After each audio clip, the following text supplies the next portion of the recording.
अच्छा, मैं आप लोगों से एक छोटा सा प्रश्न कर सकता हूं क्या? खास तौर पर जो 50 साल के हो गए हैं उनसे, चाहे वो हमारी माँ हो, चाहे वो हमारे पिता तुल्य वृद्ध जन हो, आपसे मैं छोटा सा प्रश्न करना चाहता हूं। और आप हमारे यहाँ जितने हमारी बहन और हमारी बैठी हैं उनसे भी पूछू रहा, उनसे भी कह रहा हूं कि जब तुम 50 साल की हो जाना ना, तो मेरी ये बात आज की याद रखना, तुम्हारे बुढ़ापे में काम आएगी। एक छोटा सा प्रश्न हम आपसे करना चाह रहे हैं, आज्ञा हो तो? इजाजत है? ठीक ठीक। अब जो 50 साल के लोग हैं, 60 साल के हैं, उनसे आप ये बताइए, आपकी बेटी, आपका बेटा, बेटी बेटा है कि नहीं? आपका है, शादी भी कर दी होगी आपने, बेटे की भी शादी हो गई, बिटिया भी घर चली गई, उनके भी बच्चे हो गए। अब भैया जी, आप लोग मैया जी ये बताओ कि बेटी बेटे का विवाह कर दिया, उनका घर बसा दिया, उनको संपन्न कर दिया, अब ये बताओ कि आपका उस घर में अब काम क्या बचा है?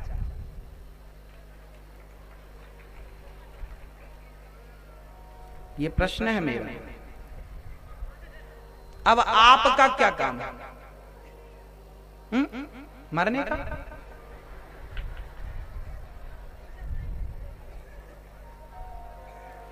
बेटी चली गई, बेटे को पढ़ा लिखा के खूब बढ़िया बना दिया, बेटा हमारा कमा खा रहा है। अब हम किस काम के? हमने पैसा बहुत कमाया, बच्चों को दिया, पूजा करी, पाठ करी, भागवत सुन ली, गौदान कर दिया, साधु सेवा सब कर दी। अब शरीर बूढ़ा हो गया भैया, अब अपने आप को, अब तुम परिवार के लिए ना सोचो, अब अपने कल्याण के लिए भगवान के चरणों में अपने आप को लुटा दो, समर्पित कर दो। सही समय पर जाग जाना सही है, बाद में जागे तो क्या हुआ? अब पछताए होत क्या, जब चिड़िया चुग गई खेत, उठ जाग मुसाफिर भोर भई, अब रैन। 70 साल की उम्र हो गई, अभी भी तुम बच्चों में, परिवार में अपना मन लगाओ, तो आपके जैसा बेवकूफ, हमारे जैसा बेवकूफ कौन होगा? परमात्मा को पाने आए थे, अरे सब तो पा लिया, बेटी पाली, बेटा पालिया, पत्नी पाली, पति पालिया, नाम पालिया, शोहरत पाली, इज्जत पाली, धन पालिया, सब पालिया भक्तों। अब केवल एक कृष्ण को पाना शेष रह गया है, और वो मिल गया तो सब कुछ पाना सफल हो जाएगा, और वो नहीं मिला तो याद रखना, जो पाए थे वो बेकार हो गया, व्यर्थ चला गया। 99 रन हमने बनाए, बस एक रन नहीं बना पाए, तो शतक से चूक गए। उन 99 रनों की क्या वैल्यू है? एक और हो जाता तो क्या होता? 100 हो जाता, 100 हो जाता। उस एक रन की कितनी वैल्यू है, उस क्रिकेटर से जाकर पूछो। बस तुमने 99 साधन जुटा लिए, पत्नी, पति, पैसा, परिवार, पद, प्रतिष्ठा, जमाना, दुनिया सब पा लिया, 99 चीजें पाली, बस एक कृष्ण को पाना शेष रह गया। वो मिल जाएगा, शतक हो जाएगा। सब कुछ पाना, 99 रन बनना, सफल तब होंगे जब 100वां रन बन जाए। बस एक कृष्ण को पाना सब कुछ पाने के बराबर है। कहते हैं हाथी के पांव में सबके पांव आ जाते हैं, कहावत है। कृष्ण को पा लिया, सबको पा लिया। इसलिए उनको पाने का प्रयास आपने शुरू किया कि नहीं? अभी तक भोगों में लगे हो, अभी तक आपको बुढ़ जाएंगे। इसलिए जो समय बचा है वो जमाने में ना जाए, वो भगवत प्राप्ति में खर्च हो। मैया जी, एक मैया हमसे बोली, गुरुजी हमारी बहू सुनती नहीं है, हमारा बेटा सुनता नहीं है। हमने कहा, मेरी मां, बहू को जो करना है वो करेगी, बेटे को जो करना है वो करेगा, बेटे को जीने दो, उसकी मस्ती से चलने दो, बहू को उसकी मस्ती से चलने दो। समझाना हमारा काम है, मानना ना मानना, चलना ना चलना बच्चों का काम है। आपने अपना धर्म कर्तव्य कर दिया, बच्चों को ज्ञान उपदेश दे दिया, अब चले ना चले उनके चक्कर में तुम टेंशन ना लो। बुढ़ापा बच्चों के लिए नहीं होता, ईश्वर के लिए होता है। समझा तो दिया आपने, अपनी बहू को समझा दिया, बेटे को माना नहीं माना, अब क्यों तुम पीछे पीछे उसके पड़ी हो? मेरी माँ अब छोड़ो उसको, राम के भजन में लगो। ये बुढ़ापा बिगड़ जाएगा ना तो 84 का चक्कर बिगड़ जाएगा। मानव तन की सार्थकता भगवत प्राप्ति है, याद रखना। समय बहुत कम है, बहुत कम समय है। हम तो सोते सोते समय गुजार रहे हैं, खाते खाते समय निकल रहा है। लड़कपन खेल में खोया, जवानी नींद भर सोया, और बुढ़ापा देख के रोया। अब पछताए होत क्या, जब चिड़िया चुग गई खेत। बुढ़ापा बड़ा दर्दनाक होता है। आपके आसपास कोई बुजुर्ग है कि नहीं? देखा कभी बुजुर्गों को? एक कदम बेचारे चल नहीं पाते, बिस्तर पे पड़ा रहना पड़ता है, वहीं मलमूत्र त्यागना पड़ता है। आज आप लोग, हम लोग जवान है ना, याद रखना हमें भी तो वहीं से गुजरना पड़ेगा। मैं आपको निवेदन कर दूं मेरी माँ, आपने सबके साथ अच्छा किया है तो विधाता आपके साथ बुरा नहीं होने देगा, और आपने किसी का कुछ बिगाड़ा है तो सजा तो मिलेगी। ईश्वर इसी रूप में, इसी जन्म में सजा देता है। इसलिए जरा संभल के रहना, किसी का बुरा सोचना भी मत, दिमाग में रखना भी मत। सुखदेव भगवान कहते हैं, जिसको मरना हो जल्दी से, जिसको अपना कल्याण करना हो, उसे तो भगवान में मन लगाना चाहिए और जमाने से मन को हटा देना चाहिए। श्री सुखदेव भगवान कहते हैं, भगवान बड़े दयालु हैं। कितना भी बड़ा पापी हो, यदि लोग उसकी शरण में चले, भगवान की शरण में चले जाएं, तो लोगों का उद्धार हो जाता है। भगवान कृपा करते हैं भक्तों। श्री सुखदेव भगवान कहते हैं, जिसे भगवान को प्राप्त करना है उसे ज्यादा संग्रह नहीं करना चाहिए। उसे जमीन पर लेट जाने से काम चलता है तो पलंग की व्यवस्था क्यों करें? हाथ पे ही रख के खा लो तो बर्तन आदि का संग्रह करने की जरूरत नहीं पड़ेगी। इसलिए आप लोग बड़े प्रेम से भगवत प्राप्ति में अपना मन लगाओ, और कर से ही जो खाए उसे करपात्री कहते हैं। हमारे देश के एक बहुत बड़े संत हुए हैं स्वामी श्री करपात्री जी महाराज, शायद आप लोगों ने कभी नाम सुना हो, नहीं सुना? चलिए आज हम सुना देते हैं। स्वामी श्री करपात्री जी महाराज वो संत थे जो हाथों में ही जितना उन्हें मिल जाता था उतना वो हाथों में लेकर के, कोई बर्तन नहीं रखते थे, हाथ से ही खा लेते थे। कर मतलब हाथ, कर ही पात्र जिनके थे उनका नाम था करपात्री। आजाद हिंदुस्तान में सबसे पहले जेल जाने वाले संत हैं करपात्री जी महाराज।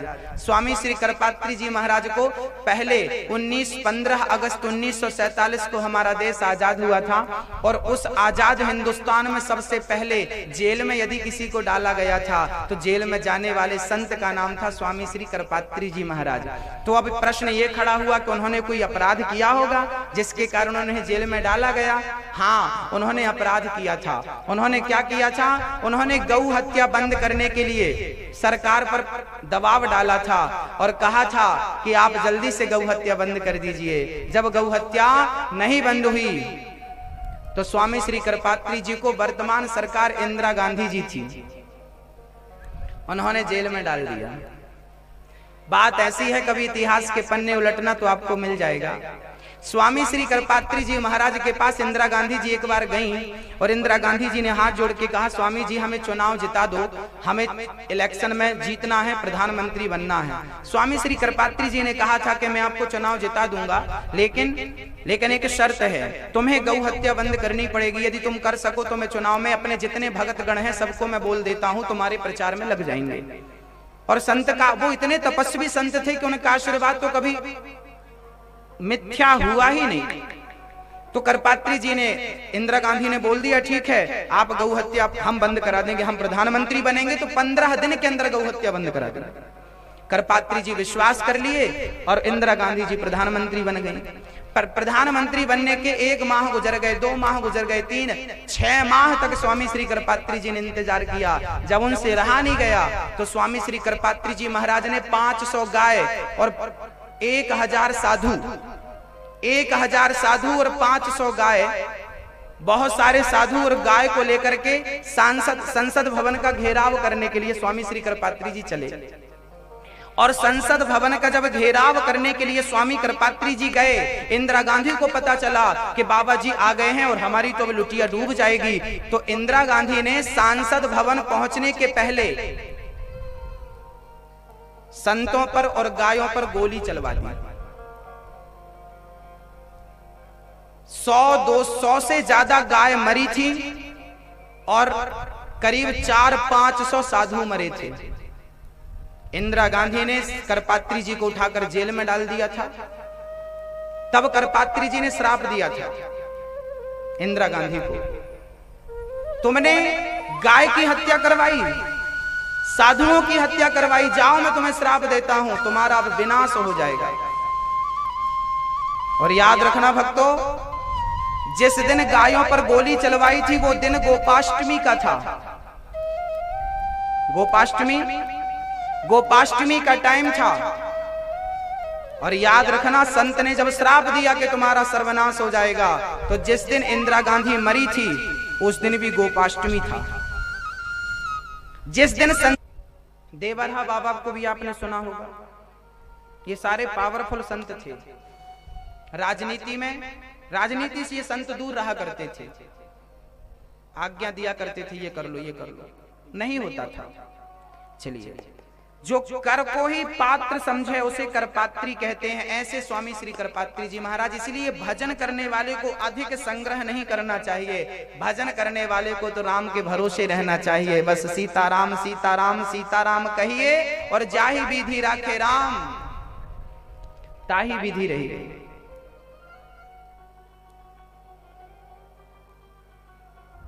भक्तों, भगवान का स्वभाव बड़ा सुंदर है, ईश्वर का स्वभाव बड़ा सुंदर है। श्री सुखदेव भगवान कहते हैं कि भगवान इतने बड़े होकर एक बार दुर्योधन के घर पे कृष्ण अर्जुन के सारथी बन करके पहुंच गए और दुर्योधन भगवान को 56 भोग परोस रहा है। भगवान ने कहा दुर्योधन, पांडवों को रहने के लिए कम से कम कहा कि कन्हैया आ रहे हैं, अब विदुरानी का तो मन ही नहीं लग रहा, कभी अंदर जाएं कभी बाहर आएं। कभी सोचने लगी कि हम तो गरीब हैं, हमारे घर भला भगवान कैसे आएंगे। तब भगवान विदुरानी के घर, विदुरानी खड़ी थी, रथ से उतरकर नंगे पांव पैदल भगवान भगत के घर जाने लगे। विदुरानी ने देखा कि भगवान आ रहे हैं, दौड़ पड़ी विदुरानी और भगवान भी दौड़ पड़े। जाकर विदुरानी साष्टांग चरणों में गिर पड़ी। भगवान ने उठाकर काकी जी को अपने हृदय से लगा लिया और चरणों में गिर पड़े, मां आप मुझे प्रणाम ना करो। विदुरानी टुकुर टुकुर देखने लगी, सब भूल गई और बस कृष्ण को देखने लगी, प्रेम से निहारने लगी। कन्हैया ने कहा, बाहर ही खड़ा करे रहोगी कि अंदर ले जाओगी? हाथ पकड़ा भगवान का, अंदर कुटिया पर ले गई। बिठालने को ना सोफा था ना राज सिंहासन था, गरीब थी, घास की कुटिया थी, भला भगवान को कहां बिठालती। अब भगवान क्या करते हैं जानते हो? एक उल्टी चौकी लाई और उल्टी चौकी में भगवान को बिठा दिया। भगवान ने सीधा भी नहीं किया, उल्टी चौकी पे जाकर बैठ गए। मां बड़ी भूख लगी है, दुर्योधन का 56 भोग नहीं खाए और विदुरानी मांग मांग कर भगवान ने प्रसाद ग्रहण किया। हमें भूख लगी है, हमें कुछ खिला दो, हमें कुछ खिला दो। मैया जी थोड़ा सा आगे आ जाइए, पीछे भक्तों को जगह नहीं बची। आप आगे आ जाओ, मेरी माँ आ जाओ, आप लोग आगे आ जाइए। पीछे वाली मैया जो जगह बीच में गैप है ना, वो खत्म करो पहले तो। मैया जी आप भी आओ ना मेरी माँ, ओ मेरी माँ आ जाओ।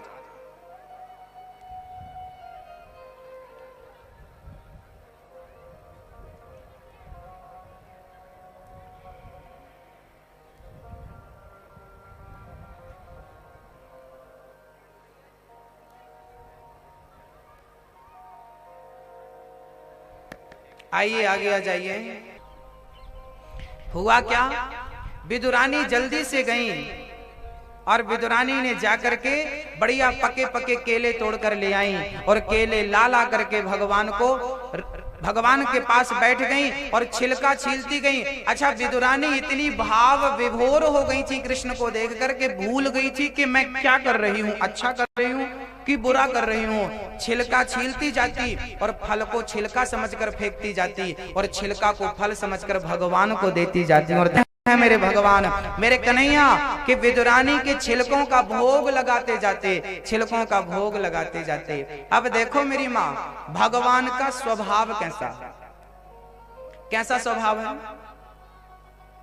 भगवान का स्वभाव ऐसा है कि वो भक्त के छिलके भी प्रेम पूर्वक खाते हैं। अब बताइए, कोई बड़े आदमी को कोई छिलका परोसे तो कोई खाए? आपको हम छिलका दे दें खाओ, आपका तो मुंह बिगड़ जाएगा। हम भगवान प्रेम से सब कुछ स्वीकार करते हैं। पत्र पुष्पम फलम तोयम यो में भक्त्या प्रयच्छति। कोई कैसे भी खिलाए, भगवान ये गंदा हो जाएगा और मेरे गोविंद से प्रेम करोगे, हृदय पवित्र हो जाएगा, अंतःकरण शुद्ध हो जाएगा। आप लोगों ने अपने दिल में किसे बिठाया है? मैया जी, भगवान ने हाथ कितने दिए? 2। कान कितने दिए? 2। आंख कितनी दी? नाक छेद 2 है। हाँ, नाक में भी छेद 2, आंख भी 2, कान भी 2, हाथ भी 2, पांव भी 2। और तो ठीक है, अंदर किडनी अधिकांश लोगों की 2 ही होती है। अब सब चीज भगवान ने 2-2 दी है, ये बताओ दिल कितने दिए? दिल 1 क्यों दिया? दिल भी 2 दे देता।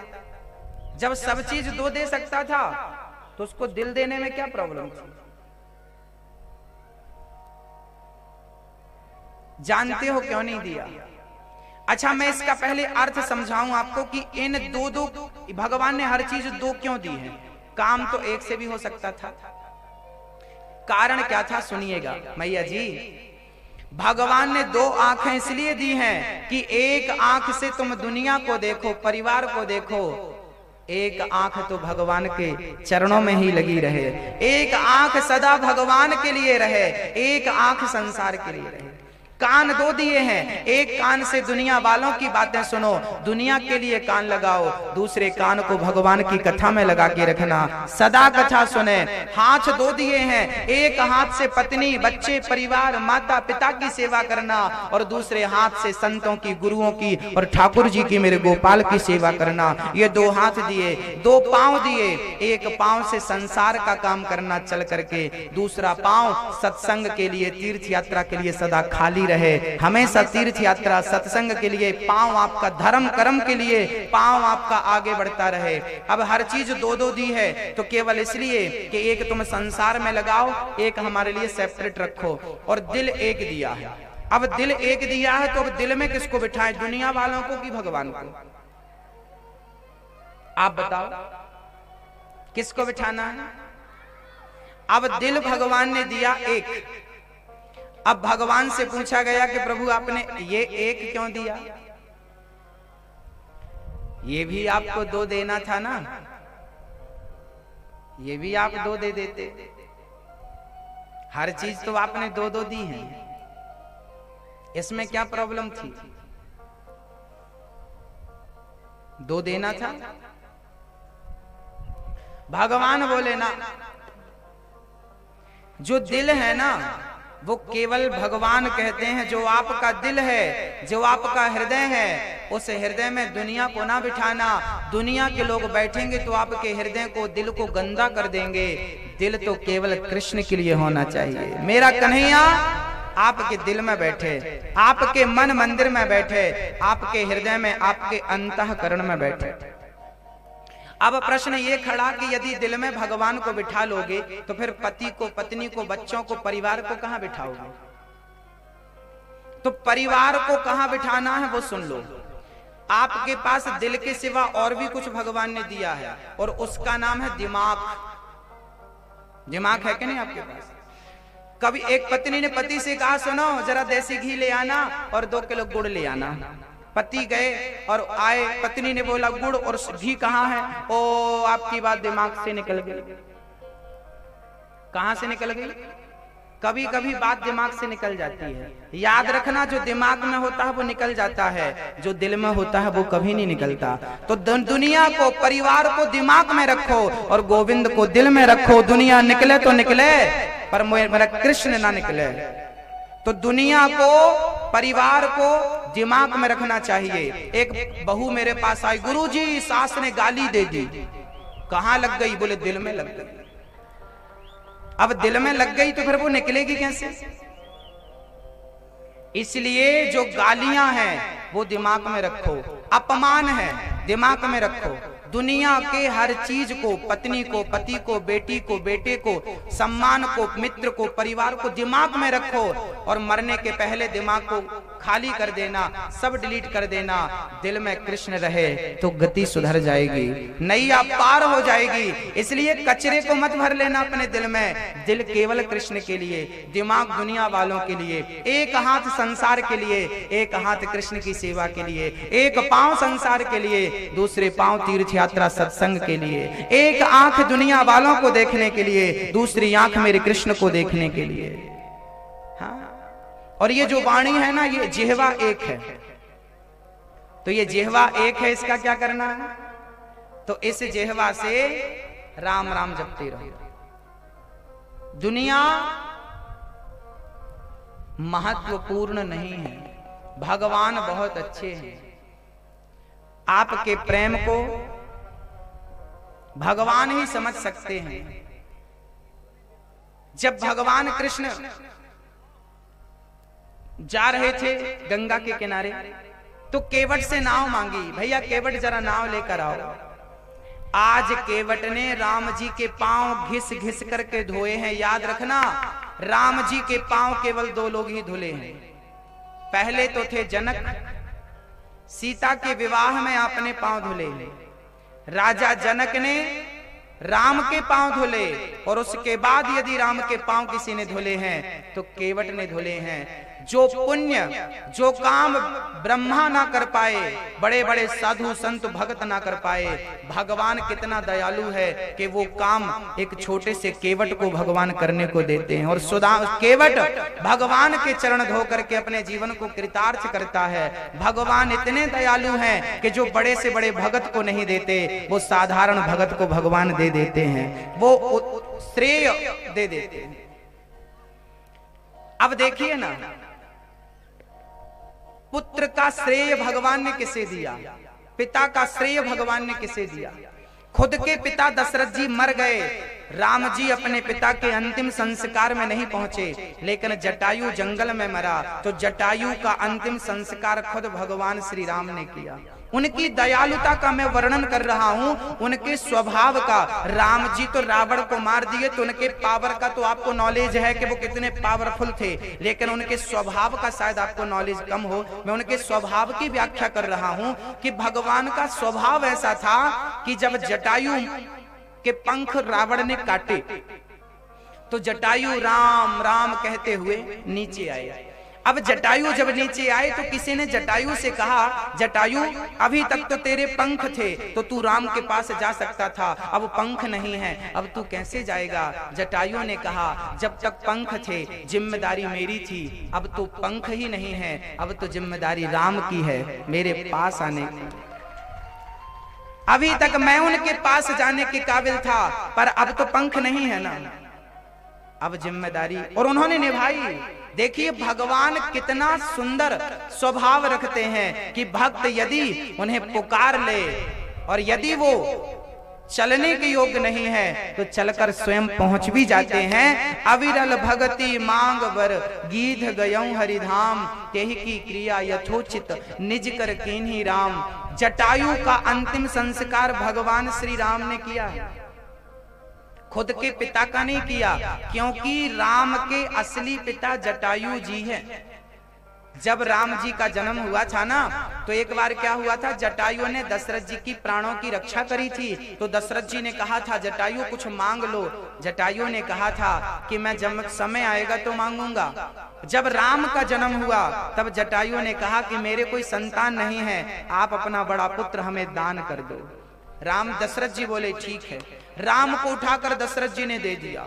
सर्वस दान दीन सब काहू, चौपाई गोस्वामी जी इशारे में लिखते हैं। जटायु राम को लेकर चल पड़े। नारद जी ने समझाया बच्चे को कहां रखोगे, तब फिर वापस दे दिया। इसलिए राम जी का दान कर दिया था दशरथ जी ने, जटायु को दे दिया था। इसलिए पिताजी मरे। हमारे हिंदू धर्म में पिता का अंतिम संस्कार बड़ा बेटा करता है। हमारे हिंदू धर्म में, सनातन संस्कृति में पिता का अंतिम संस्कार करने का अधिकार किसे होता है? बड़े बेटे को। बड़ा बेटा ना हो तो फिर दूसरे नंबर का, उससे छोटा, फिर उससे छोटा। लेकिन यदि राम सबसे बड़े थे तो दशरथ जी का संस्कार राम को करना था, पर राम जी ने नहीं किया। किया किसने था? राम दशरथ जी का संस्कार किसने किया था? किसने किया था? भरत जी ने। किसने किया था? भरत जी ने। क्योंकि राम के बाद भरत जी बड़े थे, तो राम जी नहीं, भरत जी ने संस्कार किया। और जटायु का संस्कार खुद राम ने किया, क्योंकि पिता ने राम का दान कर दिया था। तो राम जी बोले असली पिता तो मेरे यही है, मैं इनका संस्कार करूं। तो जटायु जैसे पक्षी को भगवान ने हृदय से लगाया और संस्कार खुद किया, मुखाग्नि दी, ऐसा दयालु भगवान तुम्हें कहां मिलेगा? ऐसे भगवान, जिस भगवान का एक नाम अजामिल ने जपा तो एक नाम के बल पे तार दिया। जिस नाम के पत्थर पानी में तर गए, क्यों नहीं उस नाम का सहारा लेते? क्यों भटक रहे हो दर दर की ठोकर खाते हुए? क्यों राम की शरण में नहीं आते?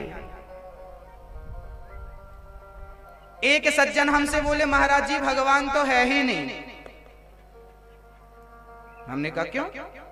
बोले भगवान होता तो लोग इतने दुखी हैं, इतने गरीब हैं, इतने कष्ट में हैं। भगवान होता तो भगवान इनकी सुनता।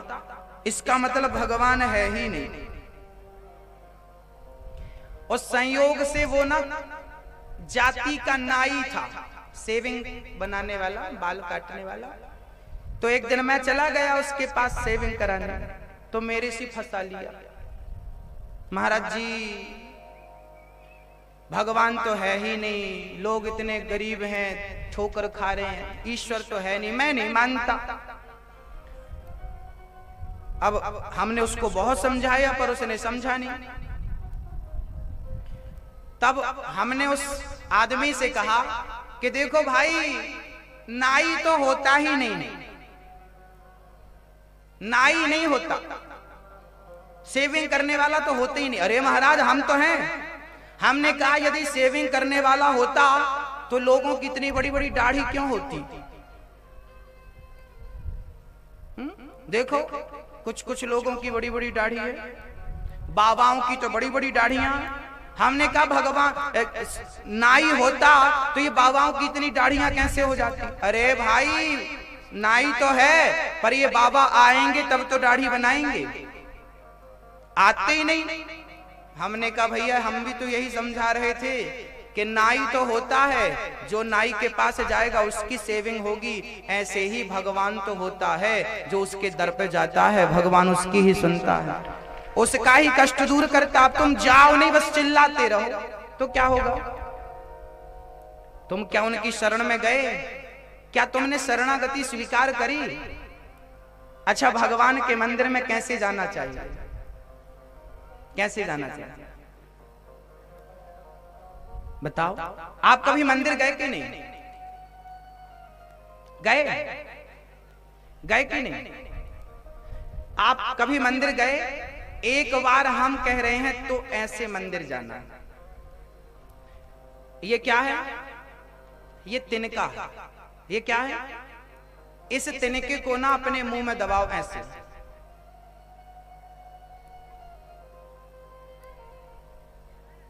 और मुंह में दबा के मंदिर जाओ।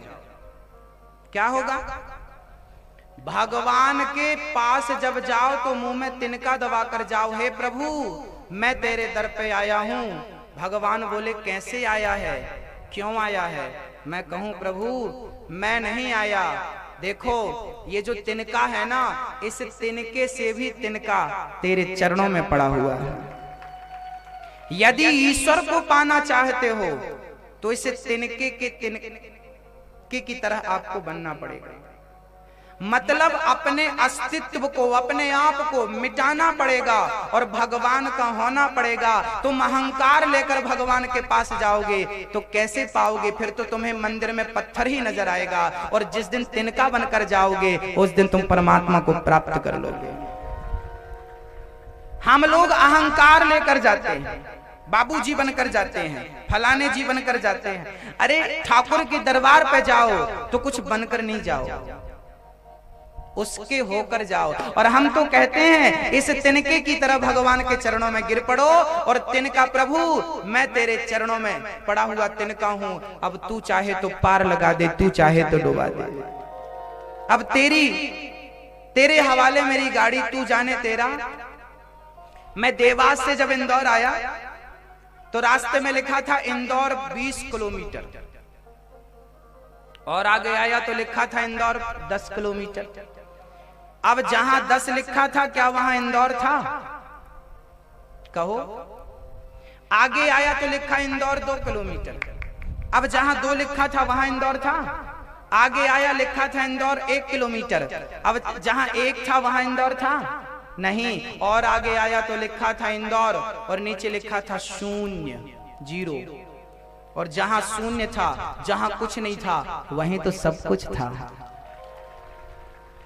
इसका अर्थ है कि जब तक आपके अंदर कुछ होगा, अर्थात अहंकार होगा, अर्थात क्रोध होगा, अर्थात कपट होगा, जब तक ये आपके पास होगा तब तक आप शून्य नहीं हो पाएंगे। और जब तक शून्य नहीं हो पाएंगे तब तक परमात्मा की प्राप्ति संभव ही नहीं है। ईश्वर को पाना है तो पहले अपने अस्तित्व को, अपने आप को मिटाना पड़ेगा और 0 करना पड़ेगा।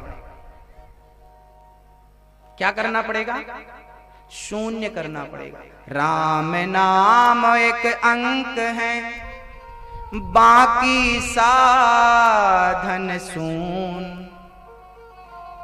आपको जल्दी जाना हो तो, जल्दी तो नहीं जाना भैया जी को, जल्दी तो नहीं जाना, काम तो नहीं है आपका? नहीं भैया जी हमारे अतिथि के रूप में जो आज पधारे हैं ना, श्री गोपाल जी, हाँ, और श्री वसंत राव जी पाटिल जी, श्री नरेंद्र सिंह तोमर जी, आप सभी आज अतिथि के रूप में हमारे यहाँ पधारे हैं। आप सभी के लिए जरा सुंदर तालियां तो बजाएं। ये हमारे अतिथि के रूप में आज पधारे हैं, आपका स्वागत है, वंदन है। इनके पास समय होता नहीं है, फिर भी आप लोग सत्संग और आध्यात्म के लिए समय निकालते हैं, ये बड़ी बात है। बड़ा धन्यवाद आपका, आप सभी का स्वागत है। समय है आपके पास? ठीक है, जब समय पूरा हो जाए तो आप हमें इशारा कर दीजिएगा। बोलो राधे राधे। शून्य राम नाम एक अंक है, बाकी साधन शून। राम रहे 10 गुण हैं, राम बिना सब सून। भगवान के बनना हो और वैसे भी संसार में रहना। अच्छा बताइए, आप लोग दुनिया में यदि अहंकार शून्य होकर रहेंगे, क्रोध शून्य होकर रहेंगे, बुराइयों से आप शून्य हो जाएं, तो इसमें बुराई क्या है? एक बात बताओ, मेरी मां पहले कह चुका, फिर दोहराता हूं। जिस दिन हम अपने अंदर की बुराइयों को समाप्त कर देंगे, उस दिन हम राम बन जाएंगे, सीता बन जाएंगे, उस दिन हम भगवान बन जाएंगे। हम कब तक भगवान नहीं है? हम कौन है? ईश्वर अंश जीव अविनाशी। हम ईश्वर के अंश तो हैं ही, पर बुराइयों का आवरण चढ़ जाने के कारण, देखो बादलों के कारण सूर्य नजर नहीं आ रहा है, जबकि सूर्य है, अभी भी सूर्य है, अभी सूर्य डूबने का टाइम नहीं हुआ, अभी भी सूर्य है, पर ये बादलों का जो आवरण है इसके कारण सूर्य हमें नजर नहीं आ रहा है। ऐसे हम तो परमात्मा तो सबके भीतर बैठा है, लेकिन अज्ञान का, माया का, क्रोध का, कपट का ये जो आवरण है, इसके कारण परमात्मा नजर नहीं आ रहा है। सबके भीतर बैठा है वो, और प्रत्यक्ष बैठा है। ये बादल हटे तो सूर्य नजर आए, ये आवरण हटे तो ईश्वर नजर आए। आप और हम ईश्वर से बहुत दूर नहीं है। और मैं आपसे कह चुका हूं कि सब कुछ पा लिया आपने, एक ईश्वर को नहीं पाया तो सब पाना व्यर्थ हो जाएगा। जैसे नारी 16 श्रृंगार कर ले पर अपने माथे पे बिंदिया ना लगाए, तो नारी कितना भी बड़ा हार पहने, कितना भी सोना चांदी 10,000 की रेशमी साड़ी पहन ले, कितना भी श्रृंगार करे, जैसे नारी का श्रृंगार बिंदिया के बिना अधूरा है, ऐसे आप कितना भी कुछ पालो, कितना भी संग्रह कर लो, कितना भी मान सम्मान पद प्रतिष्ठा पालो, लेकिन उस परमात्मा को नहीं पाया तो आप भी अधूरे हैं। जैसे वो नारी बिंदिया के बिना अधूरी है, आप उस कृष्ण के बिना अधूरे हैं। सच कहें तो कृष्ण ही हमारे माथे की बिंदिया, कृष्ण ही हमारा श्रृंगार है, कृष्ण ही हमारा आभूषण है। मीरा तो कहा करती थी, किसी के कान में हीरा, किसी की नाक में हीरा, किसी के कान में हीरा, किसी की नाक में हीरा। क्या कहें हम दुनिया वालों से, हमारे तो श्याम ही हमारे हीरा है। तुम मरते रहो हीरा और मोती के लिए, समेटते रहो कंकड़ और पत्थर, हमारा तो कृष्ण ही हमारा सब कुछ है। इसलिए समय निकाल कर उस कृष्ण को याद करना सीखो जिसने हमें ये मानव का तन दिया। समय कम बचा। श्री सुखदेव भगवान कहते हैं, राजन भगवान इतने दयालु हैं, विदुरानी के छिलके खाते हैं और विदुरानी को कृतार्थ करते हैं। भगवान ने विदुरानी पर कृपा करी और जब भगवान पूरी लीला समाप्त करके चले गए, तब विदुर जी महाराज को भगवान ने अंत समय में याद किया। उद्धव जी महाराज विदुर जी से मिलते हैं और अपना कृष्ण का हाल सुनाते हैं। अच्छा होता क्या है, जब शराबी लोग मिलते हैं ना तो शराब की चर्चाएं करते हैं, जुआड़ी लोग मिलते हैं तो जुआ की चर्चा करते हैं, और जब गंजेड़ी लोग मिलते हैं तो गांजा की चर्चा करते हैं, और सच्चे भगत मिलते हैं तो वो भगवान की चर्चा करते हैं। जैसी संगत वैसी रंगत, अच्छे लोगों के बीच में रहोगे तो अच्छी चर्चाएं होंगी और गंदे लोगों के बीच में रहोगे तो बुरी चर्चाएं होंगी। हाँ, इसलिए कोशिश करनी चाहिए कि अच्छे लोगों की संगत में आप रहें तो अच्छा असर होगा, अच्छा रंग चढ़ेगा। भक्तों के बीच में रहें, श्रद्धावान भक्तों के बीच में रहें, ताकि भक्ति का रंग चढ़े। बिना भक्ति के ये जीवन, जैसे नारी कितनी भी सुंदर हो पर उसकी नाक काट लो तो वो शोभा नहीं पाती, ऐसे भक्ति के बिना तो मानो मनुष्य की नाक कटी है। भक्ति के बिना तो मानो नाक कटी है। तुम कितने भी दिग्गज हो पर तुम्हारे हृदय में ईश्वर के प्रति प्रेम नहीं है तो व्यर्थ है आपका जीवन, व्यर्थ है आपकी प्रॉपर्टी, व्यर्थ है आपकी संपत्ति। संपत्ति जोड़ना बड़ी बात नहीं है, वैसे शरीर बेचकर कितनी संपत्ति जोड़ लेती है जितना आपने जोड़ा है। बड़ी बड़ी वैश्याएं आपसे ज्यादा धनवान है, शरीर बेच करके वो संपत्ति बना लेती हैं। संपत्ति जोड़ना बड़ी बात नहीं है, राम नाम का धन जोड़ना बहुत बड़ी बात है। मीरा ने कहा था, पायो जी मैंने राम रतन धन पाए। राम नाम की पूंजी है जो यहां से वहां तक काम देती है। ये जो पैसा है ना, ये जो रुपया है ना, ये 100 का नोट अमेरिका में नहीं चलता, पड़ोसी देशों में नहीं चलता, श्रीलंका में नहीं चलता, पाकिस्तान में नहीं चलता। ये जो रुपया है ये पड़ोसी देशों में नहीं चलता। तो ये रुपया भगवान के देश में, भगवान के घर चलेगा, वहां काम करेगा। वहां सब डस्टबिन में पड़े हैं 2-2 हजार के नोट। जैसे पुराने 1500 की क्या हालत हुई, ऐसी नहीं इनकी भी हालत है। ईश्वर के घर ये पूंजी नहीं चलती, वहां तो राम नाम का धन चलता है, राम नाम का डॉलर चलता है। ये धन धर्म में लगाओ और वो प्राप्त करो, कल्याण हो जाएगा। भक्तों, मनु जी महाराज की 3 कन्याएं और 2 पुत्र हैं, आकुति, देवहूति, प्रसूति। भगवान नारायण ने ब्रह्मा जी को प्रकट किया नाभि से। नाभि से कमल निकला, कमल में ब्रह्मा जी प्रकट भए। ब्रह्मा जी ने चारों दिशाओं में देखा और जब देखा तो ब्रह्मा जी के 4 मस्तक हो गए, उन्हें ज्ञान हो गया और ब्रह्मा जी के मनु शत्रुपा पुत्र पैदा हुए, एक पुत्र एक पुत्री। मनु शत्रुपा ने सृष्टि करी तो 3 बेटियां 2 बेटे। हम सब मनु की संतान है, इसलिए हमें मनुष्य कहा जाता है। आप किसकी संतान हो? आप किसकी संतान हो? विज्ञान कहता है कि हम लोग बंदर की संतान हैं। आप लोग हो सकते हैं साहब, हम नहीं हो सकते। विज्ञान कहता है कि हमारे पूर्वज बंदर थे, बंदरों से इंसान बना है। समय नहीं कहता, विज्ञान कहता। आपने पढ़ा भी होगा, पढ़ा? क्या नाम था उस वैज्ञानिक का? नहीं पता। चलो क्या करना, नाम याद करके। एक वैज्ञानिक ने कहा कि हम मनुष्य बंदरों की संतान है। मेरे भाई, मेरी माँ, हम बंदरों की नहीं, हम ऋषि मुनियों की संतान है, हम राम की संतान है। आप कहते रहो विज्ञान कहता है कि 1000 साल पहले कुछ नहीं था, सब लोग बंदर हुआ करते थे, धीरे धीरे डेवलप होते होते इंसान हो गए। मोहनजोदड़ो और हड़प्पा संस्कृति के पहले का विज्ञान के पास कोई तथ्य इतिहास नहीं है। देखना जरा, मैं थोड़ा सा शास्त्रों को विज्ञान की ओर ले जाऊं, 2 मिनट का टाइम लूंगा आपको इस वार्तालाप में। देखिए, हम लोग, कई बच्चे कहते हैं हम विज्ञान को, साइंस को मानते हैं, शास्त्रों को नहीं मानते, हम गीता को नहीं मानते, पुराणों को, वेदों को नहीं मानते, हम तो साइंटिस्ट हैं, हम विज्ञान को मानते हैं। मेरे भाई, विज्ञान को मानना गलत नहीं है, मैं भी विज्ञान को मानता हूं, लेकिन विज्ञान सर्वस्व सब कुछ है ना ना ना। विज्ञान से ऊपर हमारे शास्त्र हैं। मैं आपको उदाहरण देता हूं, कुछ एग्जाम्पल्स आपके बीच में रखता हूं, ध्यान से सुनिएगा। विज्ञान कहता है हम बंदरों की संतान हैं। विज्ञान कहता है कि 1000 साल पहले, मोहनजोदड़ो हड़प्पा संस्कृति के पहले कुछ नहीं था, लेकिन हमारे शास्त्र कहते हैं कि 5500 साल पहले भगवान कृष्ण ने द्वारिका नगरी बसाई थी। और आपको याद हो, 8-10 महीने पहले भारत के वैज्ञानिकों ने द्वारिका के समुद्र में डुबकी लगाई, तो समुद्र के भीतर आपने एक नगरी पाई। और जब विज्ञान ने रिसर्च किया तो पाई कि वो नगरी 5-5.5 साल पुरानी है। तो लो भैया, विज्ञान को द्वारिका, हमारा द्वारिकाधीश है ना, द्वारिका के समुद्र में वैज्ञानिकों को एक पानी के अंदर एक नगरी मिली है। ये टीवी पर न्यूज चली थी, 8-10 महीने पुरानी घटना है, हमने देखा था, अखबार में भी आई थी बात। तो वैज्ञानिकों ने रिसर्च किया तो 5500 साल पुरानी बात निकली। तो लो भैया, प्रमाण हो गया ना कि 5500 साल पहले जो कृष्ण का विवरण ग्रंथों में है वो सत्य निकला। विज्ञान ने भी उसको प्रूव कर दिया, सिद्ध कर दिया। नासा के वैज्ञानिकों ने 10 साल तक राम सेतु पर रिसर्च किया।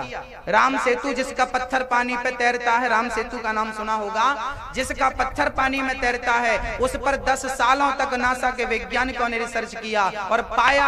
आपने भी एक कथा सुनी, ये न्यूज पर देखा और सुना होगा, नासा के साइंटिस्टों ने कहा कि ये मानव निर्मित सेतु है, मनुष्य ने बनाया है। और किस मनुष्य ने बनाया है? वो रामायण जैसे महाग्रंथ में आपको प्राप्त हो जाएगा। राम जी के टाइम पे ये सेतु बनाया गया था और विज्ञान ने उसे सिद्ध कर दिया। याद रखना मेरी माँ, अपने बच्चों को बोलना कि तुम विज्ञान करते हो, आओ जरा विज्ञान की हम तुमसे 2 बातें कर लें। विज्ञान शास्त्रों से ऊंचा नहीं है, शास्त्रों ने ही विज्ञान को जन्म दिया है। जर्मनी आज सबसे बड़ी टेक्नोलॉजी है। जर्मनी में बहुत बड़े बड़े रिसर्च हो रहे हैं। जर्मनी बहुत आगे है टेक्नोलॉजी के मामले में। और आप सुनकर आश्चर्य करेंगे कि जर्मनी के सबसे बड़े अनुसंधान केंद्र में हमारे भारतीय वेद रखे हुए हैं और वेदों के आधार पर वहां पर रिसर्च चल रहा है। जर्मनी, एक बात शायद आपको पता हो ना हो, अमेरिका की सबसे बड़ी यूनिवर्सिटी में गीता पढ़ाई जाती है। क्या पढ़ाई जाती है? क्या पढ़ाई जाती है? गीता अमेरिका जैसे कंट्रियों में चालू हो गई पढ़ना, और भारत अभी तक गीता के ऊपर हाथ ही रख रहा है। मैं कसम खाता हूं, जो कहूंगा सच कहूंगा। जब गीता के बारे में तुम्हें अक्ल ही नहीं है, तुम क्या कसम खाओगे? अमेरिका के लोग गीता पढ़ रहे हैं और भारत के लोग गीता की आलोचना कर रहे हैं। ये दुर्भाग्य है। आप कितना जानते हो साइंस को? आओ साइंस की 2 बातें आपसे कर लेता हूं, विज्ञान की 2 बातें आपसे कर लेता हूं। 1940 और 1930 में नासा के साइंटिस्टों ने माना था कि पृथ्वी चपटी है। पृथ्वी कैसी है? चपटी। ऐसा वैज्ञानिकों ने कहा था 1930 में, जब सैटेलाइट नहीं छोड़ी गई थी। जब पहली सैटेलाइट छोड़ी गई, उसके बाद देखा गया तो पता चला पृथ्वी चपटी नहीं, पृथ्वी कैसी है। और उसके बाद विज्ञान ने फिर सिद्ध किया कि पृथ्वी चपटी नहीं है, पृथ्वी तो हाँ। और सुन लीजिए आप, विज्ञान को 1940 में पता चला कि पृथ्वी चपटी है, और हमारे भारतीय पुराणों में, ग्रंथों में हजारों साल पहले लिख दिया गया था कि पृथ्वी गोल है। और पृथ्वी गोल है ये शास्त्रों में लिखा है। हमारे शास्त्र साइंस की कसौटी में खरे उतरे कि नहीं? और सुन लो, क्रिश्चियन का धर्म ग्रंथ है बाइबल, जो बाइबल है ना, बाइबल में आज भी लिखा है पृथ्वी चपटी है। बाइबल में आज भी लिखा है पृथ्वी, और हमारे पुराणों में लिखा है पृथ्वी। अब बताइए विज्ञान ने किस पर मोहर लगाई है? गोल पर मोहर लगाई है। तो हमारे वेद, हमारे पुराण विज्ञान की कसौटी में खरे उतर गए कि नहीं? आज का पढ़ने लिखने वाला बालक कहता मैं शास्त्रों को, अरे भाई तुम्हारे मानने ना मानने से फर्क क्या पड़ता? अभी तो इंटरनेशनल ये मुद्दा उठा है कि जो विमान है ना, विमान हेलीकॉप्टर है, फ्लाइट वगैरह है, विमान का आविष्कार कहां हुआ सबसे पहले? अभी ये आवाज उठने लगी है कि भारत, विमान का आविष्कार भारत में हुआ है। पहला आविष्कार, सफल आविष्कार हुआ था। उसके बाद हमारी टेक्नोलॉजी विदेशी लोगों ने हमसे ठग ले ली। हमें लालच देकर, एक सज्जन थे, महाराष्ट्र के एक सज्जन थे, जिन्होंने पूरी डिजाइन बनाई और उड़ा के सफल प्रयोग किया। उसके बाद विदेशी लोगों ने जब देखा, उनको लगा उसने हमारी टेक्नोलॉजी ले ली, भोले भाले आदमी को ठग लिया और अपना नाम दे करके आविष्कार शुरू कर दिए। नाम उनके खाते पे चला गया, चर्चाएं बहुत हैं। घड़ी भारत की में देखो, कई लोग ना अमेरिका जाते हैं, साहब अमेरिका बहुत अच्छा। हम कहते हैं कि तुम खाते भारत की और गुणगान अमेरिका गाते हो। 4 दिन घूम के आ गए तो वहां के गुणगान गाने लगे। मेरे भाई, हिंदुस्तान सबसे अच्छा, हमारे वतन से अच्छा कोई नहीं है, हमारे मुल्क से अच्छा कोई नहीं है। हमारी संस्कृति, हमारे संस्कार सबसे उत्तम है। घड़ी का आविष्कार कितने साल पहले हुआ?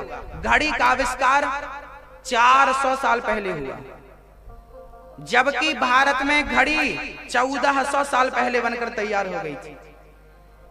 मैं यूं ही कह रहा हूं क्या ना?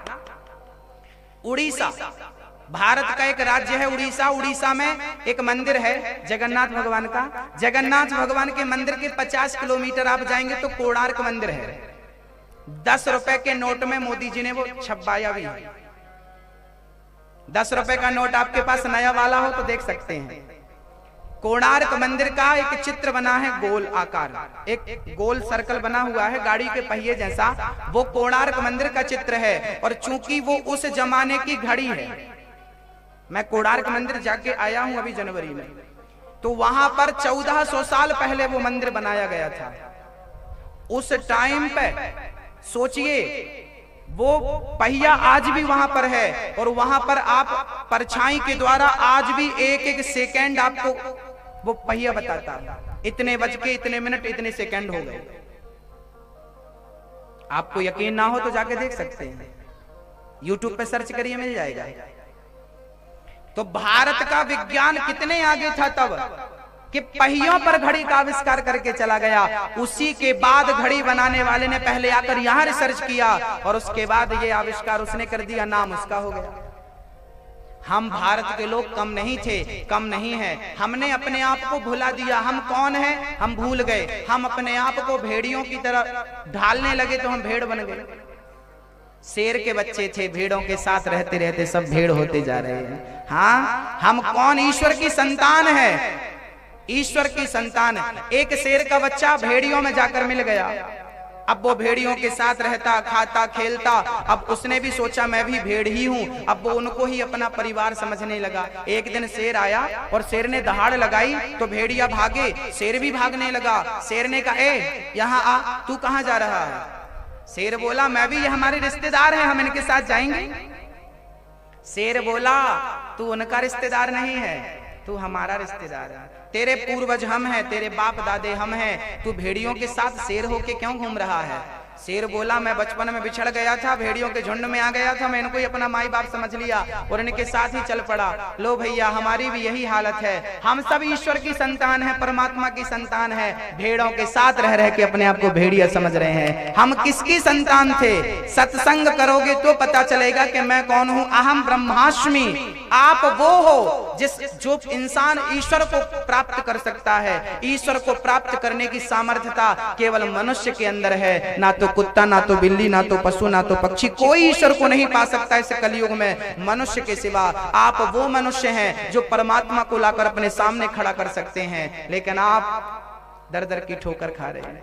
क्यों? क्योंकि आपको अपना ज्ञान नहीं है। आपने अपने आप को पहचाना नहीं। बताइए, विमान की कल्पना पहली बार कहां हुई थी?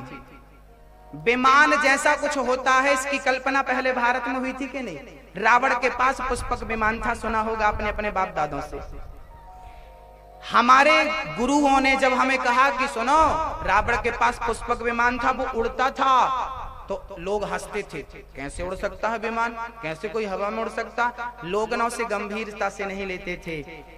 विमान की कल्पना भारत में की गई थी। सोचो, उस विमान पर रिसर्च करके आज देखो विमान उड़ रहे हैं। हमारे ग्रंथों ने ही कल्पनाएं की थी, हमारे शास्त्रों में ही उन सारी चीजों की टेक्नोलॉजी छिपी है। आज आप शास्त्र रिसर्च करेंगे, भागवत का 5वां स्कंध पढ़ेंगे तो आपको भूगोल पता चलेगा। पृथ्वी से सूर्य की दूरी कितनी है विज्ञान को अभी पता चला। हनुमान चालीसा में तुलसीदास जी ने पहले ही लिख दिया था, जुग सहस्त्र योजन पर भानु लील्यो ताहि मधुर फल जानो। इसका अर्थ करते हैं तो पृथ्वी से सूर्य की दूरी निकल जाती है। हमारे शास्त्र विज्ञान से 2 कदम आगे हैं। विज्ञान को अभी पता चला कि घी का दीपक, पहले के लोग हवन करते थे ना, मेरी माँ मैया जी, पहले के लोग हवन करते थे स्वाहा। आपको लगता था बाबा जी तो घी फूक रहे हैं, बर्बाद कर रहे हैं, किसी को दान करेंगे तो उनको कुछ मिलेगा। अरे भैया, विज्ञान ने अभी स्वीकार किया है, विज्ञान ने माना है कि गाय का घी, 1 तोला घी जलाने से 1 टन ऑक्सीजन पैदा होती है। मैं नहीं कह रहा हूं, विज्ञान कह रहा है। गाय का 1 तोला मतलब 10 ग्राम घी जलाने से कितनी ऑक्सीजन? 1 टन। पहले के लोग हवन करते थे, उनको पता था कि घी से ऑक्सीजन बनेगी तो वातावरण प्रकृति शुद्ध रहेगी और कोई प्रदूषण नहीं होगा। आज हम प्रदूषण में जी रहे हैं क्योंकि हमने घी का दीपक जलाना भी तो बंद कर दिया। हमने तो पेड़ भी काट लिए, हम तो पेड़ लगाते ही नहीं, काटते जा रहे हैं। और हम बड़ा तरक्की कर रहे हैं। तरक्की कितनी भी कर लो, ये पेड़ नहीं होंगे, ऑक्सीजन नहीं होंगी तो क्या कर लोगे? इसलिए मैं आपसे विनती करता हूं, हर महीने नहीं तो हर साल कम से कम एक बड़ा वृक्ष लगाना चाहिए, वृक्षारोपण करना चाहिए। पीपल का, वट वृक्ष का, आम का, नीम का, ये वृक्ष लगाना चाहिए सबको। हमारी जिम्मेदारी है, प्रकृति बचाइए, आप और हम मिलके बचाएं। उजाड़ना तो सब जानते हैं, बसाना कौन जान रहा है? इसलिए प्रकृति का ध्यान रखिए। और देखिए कितनी बढ़िया बातें हैं, शास्त्र हमारे कितने गंभीर हैं। घी का दिया घर पे जलाया करो, जिसको दमा की प्रॉब्लम हो उसके पास घी का दीपक जलाया करो, उसे शांति मिलेगी। ऑक्सीजन लेने में उसे, जिसको ऑक्सीजन की प्रॉब्लम होती हो ना, वो घी का दिया बाजू में जलाए, उसको ऑक्सीजन की समस्याएं जो हैं खत्म हो जाएंगी, श्वास की जो बीमारियां। मनु जी महाराज की 3 बेटियां, आकुति का विवाह रुचि प्रजापति से हुआ, देवहूति का विवाह करदम जी से हुआ। करदम जी महाराज की 9 बेटियां हुई हैं, कला, अनसुईया, श्रद्धा, हविर्भु, गति। ऐसी 9 बेटियों का ब्रह्मा जी के 9 पुत्रों से आपने विवाह संपन्न किया है। एक दिन करदम जी जाने लगे, देवहूति से कहने लगे, देवी मैं जा रहा हूं। देवहूति बोली, प्रभु आप चले जाएंगे तो मेरा क्या होगा? आप रुक जाइए कुछ दिन और मुझे एक पुत्र तो दीजिए। जब करदम जी रुके तो देवहूति के गर्भ से एक सुंदर पुत्र कपिल भगवान प्रकट भये और कपिल भगवान का जन्म हुआ। करदम जी घर परिवार छोड़ के और चल पड़े भजन करने के लिए। पहले के लोगों को ना घर छोड़ने की जल्दी होती थी, भगवान को पाने की लालसा थी, और आज तो बुढ़े को भी लालसा नहीं है। बूढ़ा आदमी भी रुपया गिन रहा बुढ़ापे में, कब भजन करेगा राम जाने। करदम जी घर से निकल पड़े और प्रेम से भगवत भजन करने लगे। एक दिन देवहूति हाथ जोड़कर कपिल मुनि के सामने पहुंची और देवहूति ने कहा, निर्विण्णाम नितराम भूमन सदिन्द्रिय तर्षणात् येन संभाव्यमानेन प्रपन्नान्धं तमः प्रभो। देवहूति ने कहा, प्रभु मेरी इंद्रियां मेरे वश में नहीं है, बताइए मेरी इंद्रियां, मेरा मन मेरे वश में कैसे हो। कपिल भगवान कहते हैं, मां आपने बड़ा उत्तम प्रश्न किया है, मन वश में कैसे हो मैं उपाय बताता हूं। आज हम आपको मन वश में करने का उपाय बताएंगे। कौन कौन ये चाहता है उपाय? आप में से कौन कौन अपने मन को वश में करना चाहते हैं? आप नहीं चाहते? आज हम आपको उपाय बताएंगे। देखिए, मन तो लगभग सबका ही भटक रहा है। मन तो किसी का भी स्थिर नहीं है। यदि मन को आप स्थिर करना चाहते हैं तो क्या करना पड़ेगा? बोले मन को स्थिर करना चाहते हो तो दो बातों का विशेष ध्यान रखना पड़ेगा। पहला तो मन को वश में करना हो तो देखिए, दूध फट जाए ना तो वो लोग घबराते हैं जिनको पनीर बनाता नहीं आता। जिनको पनीर बनाते आता है वो फटे दूध का भी सदुपयोग कर लेते हैं। इसका अर्थ है कि मन ज्यादा भटके तो घबराना नहीं चाहिए। भटक रहा है तो यहाँ वहां ना भटका के इसे वृंदावन ले चलो और कहो चलो अब परिक्रमा लगाओ, चलो वृंदावन में भटको, चलो अयोध्या में भटको, चलो हरिद्वार में भटको, चलो काशी में भटको, चलो गुरुजनों के चरणों में भटको, चलो सत्संग में भटको। भटकना ही है तो यहाँ भटके, तो यहाँ भटकेगा तो कुछ तो मिलेगा। तो मन को पहले तो खाली छोड़ दो, मन जहां जाए जाने दो। आप क्या करो, अपने घर में एकांत में बैठो और प्रेम से मन को वश में करना चाहते हो तो भगवान नाम का सहारा लो, भगवान नाम का आश्रय लो और प्रेम से आप लोग अपने घर पे प्रेम से कीर्तन किया करो, प्रेम से कीर्तन किया करो। हरे राम राम राम हरे हरे, हरे कृष्णा कृष्णा कृष्णा हरे हरे। बोलो हरे राम राम राम हरे हरे, हरे कृष्णा कृष्णा कृष्णा हरे हरे, हरे राम राम राम हरे हरे, हरे कृष्णा कृष्णा कृष्णा। श्री राम जय जय राम, श्री राम जय जय राम। ऐसा कीर्तन अपने घर में करने से क्या होगा? ऐसा कीर्तन करने से आपका मन धीरे धीरे, अच्छा कोई बीमारी हो जाए तो एक खुराक दवाई खाने से ठीक हो जाती है मैया जी? कम से कम ना 15-20 दिन, 1 महीने का कोर्स करना पड़ता है, तब कोई बड़ी बीमारी कंट्रोल होती है। तो मन तो जन्म से भटक रहा है तो एक दिन के कीर्तन से कैसे ठीक होगा? हम तो कहते हैं रोज अपने घर में कीर्तन करो, 1 महीने के अंदर रिजल्ट मिल जाएगा। धीरे धीरे आपका मन आपके कीर्तन में लगने लगेगा और प्रेम से भगवान में लगने लगेगा। एक मैया रहा करती थी इंदौर में, उसका बेटा, ये बहुत बढ़िया बात है सुनना और भूलना मत मेरी माँ इस बात को। एक माँ थी, उस माँ का एक छोटा सा बेटा था। बेटा लगभग 3-4 साल का रहा होगा, 4 साल का। उस बच्चे को ना मिठाई खाने की आदत थी, वो मीठा ज्यादा खाता था, मीठा। तो माँ ने कहा बेटा यदि तुम ना कीर्तन करोगे तो हम तुम्हें एक लड्डू देंगे। तो बच्चा आंख बंद करके, और माँ कहती सीताराम सीताराम सीताराम सीताराम बोलो, वो बोलता जाता और आधा घंटा बाद मम्मी एक लड्डू लाती और बच्चे को दे देती।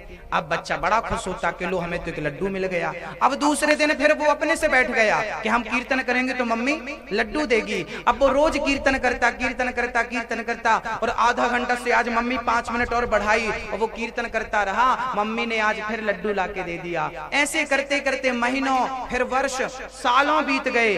अब वो बालक ना 15-20 साल का हो गया। एक दिन माँ वो कीर्तन करने बैठा और माँ ने लड्डू देना भूल गई, वो काम में लग गई। और जब भूल गई तो माँ डर गई कि अब ये उठेगा तो डांटेगा, माँ तूने लड्डू नहीं दिया। तो माँ उस दिन ना घर पे लड्डू था भी नहीं, तो माँ अब डर गई, क्या करूं। तभी बच्चे ने देखा कि मेरी माँ घबरा रही है, तो उसने आंख खोली और अपनी माँ से कहा माँ अब लड्डू की जरूरत नहीं है, अब तो कीर्तन में ही लड्डू का स्वाद आने लगा है, आदत हो गई है। देखिए माँ अपने बच्चों के ऐसे संस्कार बनाए कीर्तन करने के, भजन करने के। मेरी बात आप कितनी गंभीरता से सुन रहे हैं मुझे नहीं पता, लेकिन याद रखना मेरी माँ कि घर में जिसके रोज संकीर्तन होता है, कलयुग की परछाई बुराइयां आपके घर में कभी प्रवेश नहीं कर सकती यदि कीर्तन होता है तो। कलयुग केवल नाम धारा, ये वही राम राम है जिस नाम के बल पर पत्थर पानी में तर गए और आज तक तैर रहे हैं। उस नाम के बल पर जब आप लोग और हम लोग मरेंगे ना तो हमारे रिश्तेदार, गांव वाले, दोस्त लोग यही बोलेंगे राम नाम राम नाम। मरने के बाद दुनिया बोले जीते जी आप जप लो ना उस राम नाम को, आप ही उसे धारण कर लो ना अपने दिल में। दुनिया वाले क्या कहेंगे, दुनिया वाले क्या जपेंगे, आप जप लो। जिस नाम के बल पर पत्थर पानी में तर गए उस नाम का हम सहारा क्यों नहीं लेते? हाँ, इसलिए पहला तो भगवान का नाम जपो, मन को वश में करना चाहते हैं, और दूसरा ज्यादा से ज्यादा भगवान की कथाएं सुनो, अधिक से अधिक कथाएं, एक भी कथा ना छूटे। अब महाराज जी कथा रोज रोज तो नहीं मिलती, कोई बात नहीं, आपके घर रामचरितमानस होगी, पुराण होंगे, शास्त्रों को पढ़ा करो, और उनसे ना बड़ा आनंद प्राप्त होगा। और जब संबंध भगवान से हो जाएगा, फिर देखो, फिर आनंद की वर्षा होगी। हाँ, क्योंकि भगवान आपके साथ होंगे। हम क्यों घबराएं जब भगवान हमारे साथ हैं। कहते हैं जो कीर्तन करता है भगवान उनके साथी बन जाते हैं, संगी बन जाते हैं, और कभी भी भगवान उसका साथ नहीं छोड़ते। एक भगत था, बड़ा गरीब था, भगवान के मंदिर पर बैठा रहा करता था। एक दिन भगवान से कहा, प्रभु आप मेरे साथ हो कि नहीं। भगवान बोले, मैं तो तेरे साथ हूं। तो उस भगत ने कहा, आप मेरे साथ हो, मुझे पता कैसे लगेगा। तो भगवान बोले कि जब तू चलता है ना, तो तेरे साथ जब 2 पांव तेरे और 2 पांव मेरे नजर आए धूल में, तो समझ लेना कि मैं तेरे साथ हूं। अब वो जब चलता ना, तो पीछे मुड़ के देखता तो उसे 2 पांव अपने दिखाई पड़ते जमीन में धूल में, और 2 पांव और किसी के। वो समझता कि भगवान मेरे साथ है। समय गुजरा, बहुत अमीर हुआ, पर समय गुजरा गरीब हुआ। उसके अपने दोस्तों ने, मित्रों ने, परिवार ने साथ छोड़ दिया। उसे याद आया कि मेरे भगवान ने भी कहा था कि मैं आपके साथ हूं। आज उसने पलट करके देखा तो वहां उसके केवल 2 ही पांव नजर आए। रोने लगा, कन्हैया दुख में दुनिया ने साथ छोड़ दिया, समझ में बात आई, पर दुख में आपने भी हमारा साथ छोड़ दिया। रोने लगा, और जब रोता रोता सोया तो सपने में भगवान आए, और भगवान बोले, मैंने तेरा साथ नहीं छोड़ा, तुझे जो 2 पांव दिखाई पड़े थे वो 2 पांव तेरे नहीं, 2 पांव मेरे थे। मैंने तेरे दुख के समय तुझे अपनी गोद में धारण कर लिया था, और जैसे माँ अपने बच्चे को देखती है सामने खतरा है, उठाकर गोद में रख लेती है। भगवान से संबंध जोड़ने में बहुत अमीरी है, बहुत सुख, बहुत आनंद है। इसलिए रिश्ता भगवान से होना चाहिए। हाँ मैया जी, छोटी सी सूचना और दे दूं, इसके बाद प्रेम से कथा में चलते हैं, और थोड़ी सी कथा सुना के फिर आरती की ओर।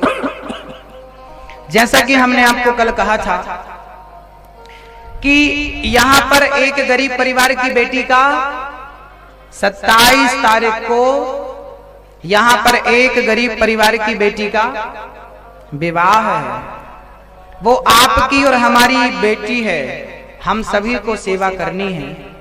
आपको पता है कि हम हर बार बेटियों का विवाह हर कथा में प्रयास करते हैं कि हो, हर कथाओं में हम प्रयास रत रहते हैं कि बेटियों का विवाह कम से कम एक तो हो, ज्यादा से ज्यादा कितने भी। मैया जी, श्रीधाम वृंदावन में वृद्धों की सेवा, जहां पर वृद्धों के रहने की सारी व्यवस्थाएं, भोजन की व्यवस्थाएं, मंदिर भी होगा जहां हमारे बूढ़े माता पिता कीर्तन करते रहेंगे, और वहां अखंड कीर्तन चलता रहेगा, राम धुन चलती रहेगी, कृष्ण धुन चलती रहेगी, कीर्तन करते रहो। देखिए,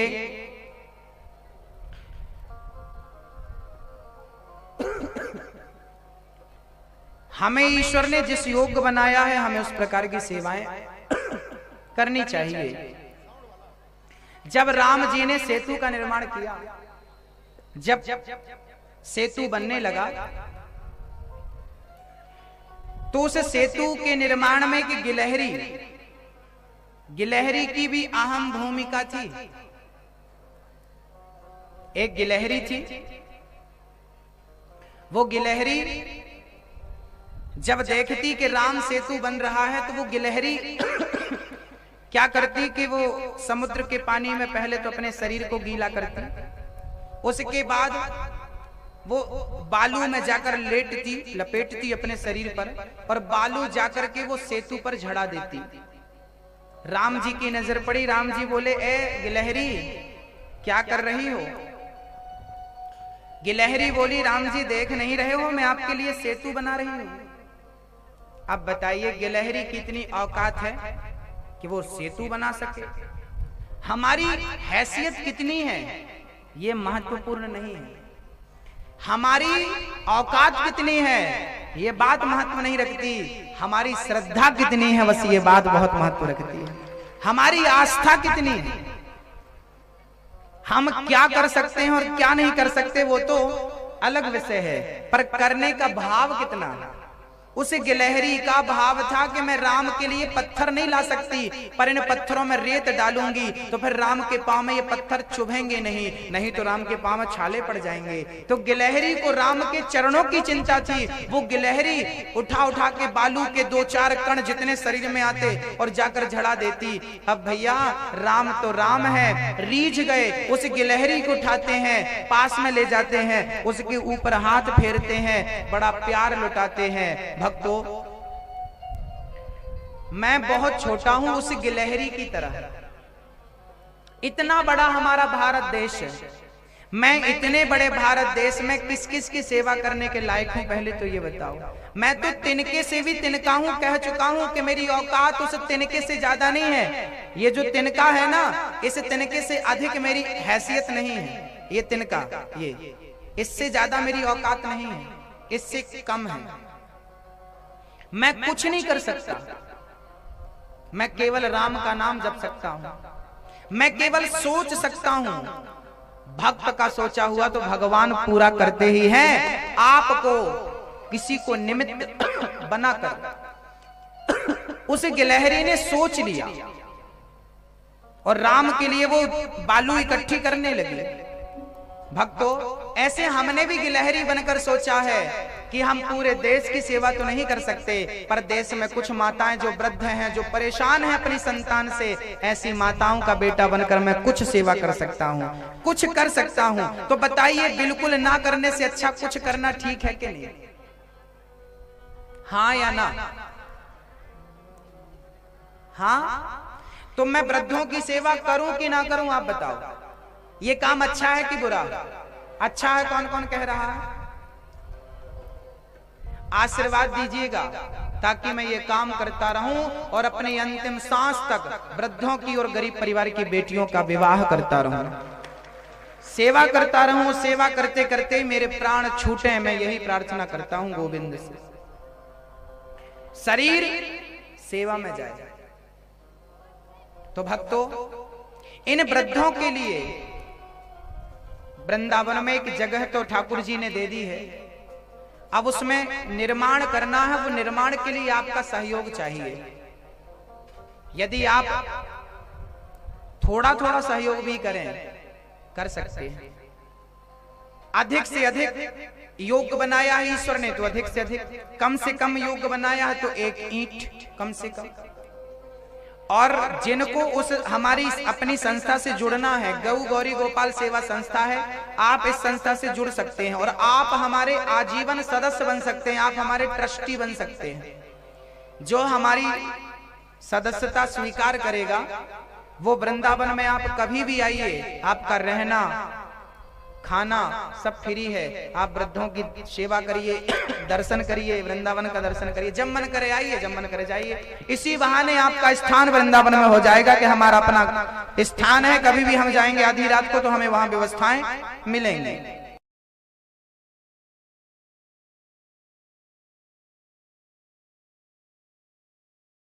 आजीवन सदस्य बनकर आजीवन सदस्यता स्वीकार कर सकते हैं। इस अच्छे कार्य से आप जुड़िए, औरों को जोड़िए और इस भले कार्य में गिलहरी बनकर ही अपनी भागीदारी दर्ज कराइए। जो बन पड़े, हम बड़ा काम करने का सोच तो सकते हैं, उस काम को मंजिल तक पहुंचाना मेरे कन्हैया का काम है। करना तो सब उनको है, आप और हम तो निमित्त हैं। सच्ची बात तो यह है कि वृद्धों की सेवा भी भगवान को ही करनी है, इसलिए भगवान ने हमें और आपको निमित्त बना दिया है। हम तो वृंदावन की जगह इंदौर में भी आश्रम बना सकते थे वृद्धों के लिए, दूसरे शहरों में भी बना सकते थे, पर हमने वृंदावन ही चुना इसलिए कि हमारी माताओं को वृद्धावस्था में, बुढ़ापे में तीर्थ मिल जाए। तीर्थ कराना वृद्धों को कितना बड़ा पुण्य है। याद रखना भक्तों, आपके थोड़े से सहयोग से किसी वृद्ध को तीर्थ मिलेगा, किसी को से तीर्थ में रोटी मिलेगी, किसी को से तीर्थ में छाया मिलेगी। और मैं आपसे भी कहता हूं, जब तक बेटा आपका सेवा करे तब तक रहना, बहू सेवा करे रहना। हम कहते हैं आपकी बहू बेटा आपकी खूब सेवा करें, और कभी आंख दिखाएं तो बर्दाश्त ना करना, आ जाना, ये बेटा आपकी सेवा करेगा। ये आपकी सेवा के लिए हाथ आगे रहेंगे। कभी भी आप आना, आधी रात को आपके लिए दरवाजे खुले हैं। हम आपके पुत्र बनकर सेवा करेंगे। हम वृद्धों से, हम भाइयों से कहा करते हैं अपने माँ बाप की सेवा करना। बहुत सारे बच्चे सेवा नहीं करते। दिल्ली में एक बार मैं कथा सुना रहा था तो एक माँ ने मुझे घर पे बुलाया। मैं गया, वो बहुत बूढ़ी माँ थी, करीब 75 साल की उम्र थी। मैंने गया तो देखा वो माँ घर पे अकेली। मैंने कहा माँ बच्चे कहाँ हैं? बोले बेटा 5 बेटे हैं मेरे, 5 बेटे 5 बहुएं, नाती पोता सब, पर आप अकेली क्यों रहती हो? बोले बहुओं को सास की सेवा करना कठिन लगता, इसलिए वो चली गई हैं और मैं घर पे अकेली रहती। एक बाई रखा है तो वो बना के दे देती है हमें, तो हम खा लेते हैं। झाड़ू भी भाई हमसे तो कुछ नहीं, झाड़ू भी लगाना नहीं आता, भोजन तो बनाने की दूर। बुढ़ापा है। उस माँ ने हमसे कहा बेटा हमें जल्दी से ले चलो और अपने पास रखो, हम तुम्हारे पास रहना चाहते हैं। उस माँ ने हमें कहा कि छठा बेटा मेरा तू है। मैंने बिल्कुल स्वीकार किया, माँ आपने हमें योग्य समझा, हम आपको जरूर ले चलेंगे। ऐसी कितनी माताएं हैं जो इंतजार कर रही हैं कि कब आश्रम बने, कब हम शिफ्ट हों, कब हम जाएं। हम तो तड़प रहे हैं कि कितने जल्दी ये काम पूरा हो और हम वृद्धों की सेवाएं शुरू कर दें। बस हमारी ये माताएं बस इंतजार कर रही हैं। बस आपके सहयोग से ये काम हो जाएगा, यदि थोड़ा थोड़ा सहयोग आप करें। इस अच्छे कार्य में यदि आपको लगता है हमें भी हाथ बढ़ाना चाहिए, तो आप भी आगे आकर अपना नाम लिखवा सकते हैं और आपसे जो बन पड़े आप देकर सेवा कर सकते हैं। आप हमारे सदस्य बनना चाहें, सदस्य बन सकते हैं। कुछ भक्तों ने कथा पे सहयोग किया है, जो आपको सहयोग करना है आप हाथ उठा दें, बैठे बैठे आपका नाम हमारे कार्यकर्ता लिख लेंगे और आपके नामों की घोषणा हो जाएगी। या तो आप आगे आ जाएं आपके नाम को लेकर। बोलिए भक्त वत्सल भगवान की। जन्म हुआ और शिव पार्वती का मंगल हुआ। मनु जी महाराज की 3 पुत्रियों की चर्चा तो आपने सुनी। आइए अब मनु जी महाराज के 2 बेटों की चर्चा, जिसमें एक बेटे की चर्चा विस्तार से सुन लेते हैं थोड़े से शब्दों में। मनु जी महाराज के पुत्र का नाम है प्रियव्रत और उत्तानपाद। उत्तानपाद की 2 पत्नियां हैं। पहली पत्नी का नाम है सुनीति, दूसरी पत्नी का नाम है सुरुचि। सभी लोग बैठ जाएं। मेरी प्रार्थना सबसे है शांति का परिचय दें मेरी मैया जी। थोड़ा सा समय और लेंगे हम आपका, इसके बाद फिर आरती करेंगे। अधिक आपको परेशान नहीं करेंगे। आप लोग बैठ जाइए अपनी जगह पे। आपकी आज्ञा हो तो मैं कथा सुना दूं ध्रुव जी की। सुना दूं? शांति से बैठो मेरी मां। उत्तानपाद की 2 पत्नियां थी, सुनीति और सुरुचि। सुनीति के पुत्र का नाम था ध्रुव और सुरुचि के पुत्र का नाम था उत्तम। ध्रुव जी तो बचपन से ही संस्कारी थे। ध्रुव जी के लिए तो कोई बात ही नहीं है। ध्रुव जी बचपन से ही माँ की आज्ञा का पालन, भक्ति भाव रखते थे। एक दिन ध्रुव जी ने अपनी माँ से कहा, माँ आज मैं पिताजी से मिलने जाऊंगा।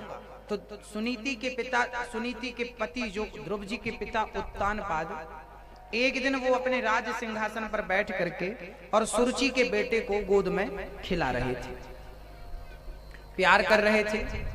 उसी समय श्री ध्रुव जी महाराज अपने पिता की गोद में जाकर बैठने लगे और ध्रुव जी से गलती इतनी हो गई कि वो अपने पिता की गोद में जाकर बैठने लगे। और जब वो गोद में बैठने लगे तो पास में उनकी सौतेली माँ खड़ी थी। उसने हाथ पकड़ करके अपने पुत्र को, ध्रुव जी को हाथ पकड़कर जमीन में गिरा दिया। मैया जी, ओ मैया, ओ प्यारी मैया, हो गई पंचायत। बड़ा शोर शराबा है भाई। आज तो रविवार है, जाना भी नहीं है कहीं बाहर। थोड़ा लेट सही भाई, अब क्या करें। भगवान की कथा है, कोई कथा छूट ना जाए ये भी डर लगता है। सारी कथाएं हम आपको सुनाएं, आप भले ना सुने, देखो पर वक्ता होने का फर्ज तो हमें निभाना है ना। श्रोता होने का फर्ज आप निभाएं ना निभाएं, पर हमें वक्ता होने का फर्ज निभाना होता है। कोई कथा छूट ना जाए। हम थोड़ा लेट हो जाएंगे ठीक है भाई, काम तो कल भी हो जाएंगे, पर कथा कल थोड़ी होगी। आज की कथा कल तो आगे वाली होगी। 7 दिन ही है मेरी माँ, मैं रोज रोज आपको परेशान करने तो नहीं आता। थोड़ा शांति से प्रेम से बैठ जाओ और थोड़ा सा टाइम आप हमें दे दो। है आपके पास टाइम के नहीं? ना हो तो फिर आरती भी कर लो, हम आपको बिल्कुल परेशान नहीं करना चाहते। है समय आपके पास? हाँ, थोड़ा हमें क्षमा करना, थोड़ा हम लेट हो जाते हैं। 2 कथाएं हैं ना, वहां कथा पूरी होती है, फिर यहाँ आते हैं। रास्ता भी 35 मिनट का है, बीच का डिस्टेंस। कोई बात नहीं, पर ठाकुर जी कर रहे हैं सब। समय कम था। अब आप सोच रहे होंगे कि एक ही तारीख पे आपने 2 कथाएं क्यों रखी? हमने रखी नहीं है मेरे माँ मेरे भाई, मजबूरी थी। हमारी मैया गुस्सा हो रही थी तारीख 2, तो फिर हम अपनी माँ को नाराज भी नहीं करना चाहते थे।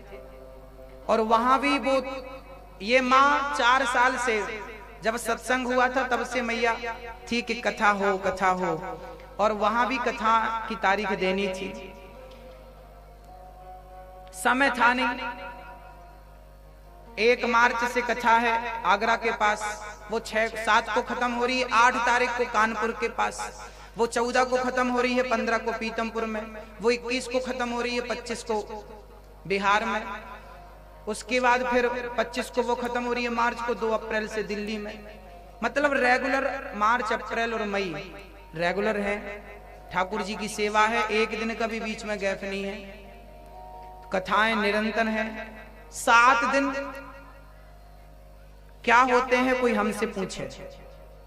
एक दिन क्या होता है, 1 घंटा क्या होता है? लोग तो पांव पसारे सोते रहते हैं। हम कहते हैं जो समय भगवत भक्ति के लिए मिला है तुम वो समय व्यर्थ गवा रहे हो। जो भगवान की याद में गुजरना चाहिए था वो देखो कहां लगा रहे हो आप लोग। तो समय ना होने के कारण, चूंकि इंदौर में पास था, तो एक समय पर 2 कथाएं हो सकती थी। यदि नहीं होती तो फिर ये कथा मैंने मैया से बोला था कि नवंबर दिसंबर में कर लो। मैया जी बोली नहीं। तो फिर यदि कथाएं खिसकती तो फिर अगले साल 2020 में चली जाती, तो 2020 में चली जाती। इसलिए फिर अभी करना था, तो हम वहां करके फिर यहाँ आते हैं। तो यहाँ थोड़ा सा लेट हो जा रहे हैं। कल से हम वहां जल्दी पूरी कर देंगे और आपको जल्दी आ जाएंगे, लेकिन आपको जल्दी आना पड़ेगा। अब समय है आपके पास? समय सबके पास है भक्तों। हमारा समय तो आप लोगों के लिए है। अरे भगवान की कथा सुनाने में जो समय जाए वही तो सार्थक है, वही समय सार्थक है। सुनने में सुनाने में जाए। हमारे यहाँ पर भैया श्री बंटी भैया जी का बहुत धन्यवाद। बंटी भैया की ओर से ये पूरी व्यवस्थाएं हैं। जोरदार तालियां हमारे बंटी भैया जी के लिए हो। ये बहुत अच्छे भैया हैं। ये बहुत ज्यादा उम्र तो नहीं है, अभी 28-29 वर्ष के हैं। इतनी कम उम्र में इतने बड़े समाज सेवी बन गए हैं। ये सबकी सेवाएं कर रहे हैं। सबके लिए हाथ आपने खोल रखे हैं। देखो भगवान किसी ना किसी रूप में किसी ना किसी भले व्यक्ति को हमारे बीच में भेज देता है जो हमारी सुनता है। नहीं तो अक्सर अमीर लोग ना सुनते नहीं है, लेकिन भगवान ने इन्हें धनवान भी बनाया है। और धनवान तो होते हैं वो लोग जिनका हृदय सबके लिए खुला रहता है। जो सबसे प्रेम करते हैं वही धनवान होते हैं। और ये वो धनवान है जो सबको हृदय से प्रेम करते हैं। और यहाँ की हमारी माताएं बहनें भी इनसे प्रेम करती हैं, पुत्र की तरह, भाई की तरह। अच्छा है आपने इतना बड़ा सहयोग दिया है इस कथा में, बहुत धन्यवाद आपका। भगवान आपको खूब दें और हमारी मैया भी खूब सुखी रहे, इनका परिवार। और इनकी ये मैया अकेली नहीं है, इनकी मातृशक्ति महिला मंडल है। मैं नाम बताऊंगा एक दिन आपको। पूरी मातृशक्ति के लिए तालियां बजाओ। हमारी मैया पूरी मातृशक्ति को मिलाकर, बंटी भैया को मिलाकर, सबको आप सभी को जोड़कर देखो ये कथा चल रही है। बताओ अच्छा काम किया कि नहीं इन लोगों ने? आप लोगों को कथा से जोड़ दिया। हाँ, अब इसमें थोड़ी गलती मेरी है कि मैं थोड़ा लेट हो रहा हूं। कल से टाइम पे आऊंगा, कोशिश रहेगी। और आपको कथाएं अब सुना दूं कथा। हाँ, श्री ध्रुव जी महाराज अपने पिता की गोद में बैठने गए तो क्या हुआ, उनकी सौतेली माँ हाथ पकड़ के नीचे गिराती है, तू इस गोद में बैठने का अधिकारी नहीं है। ध्रुव जी रोने लगे, छोटे 5 साल के बालक तो थे, रोते रोते घर चले गए। माँ ने गोद में बिठाया, बेटा क्या हुआ, मेरे अपमान कर दिया माँ, कह दिया तू अभागिन का बेटा है, क्या तू अभागिन है माँ? ध्रुव जी कहते हैं, माँ क्या तू अभागिन है? माँ कहती है, बेटा मैं भाग्यवान होती तो तुझे तेरे पिता की गोद में ना बैठा देती। बेटा तू रोना, तू जा भगवान की गोद में बैठ। जो भगवान की गोद में बैठ जाता है उसे फिर किसी की गोद में बैठने की जरूरत नहीं पड़ती। तू जा बेटा। देखिए 5 साल के बच्चे को माँ क्या संस्कार दे रही है, भगवान को पाने के संस्कार दे रही है। जा और भगवान को प्राप्त करके आ। अब ध्रुव जी ने कहा, माँ ये भगवान कहाँ है? अब 5 साल का बालक क्या समझे ज्यादा। हाँ, उसने कहा, माँ भगवान कहाँ है?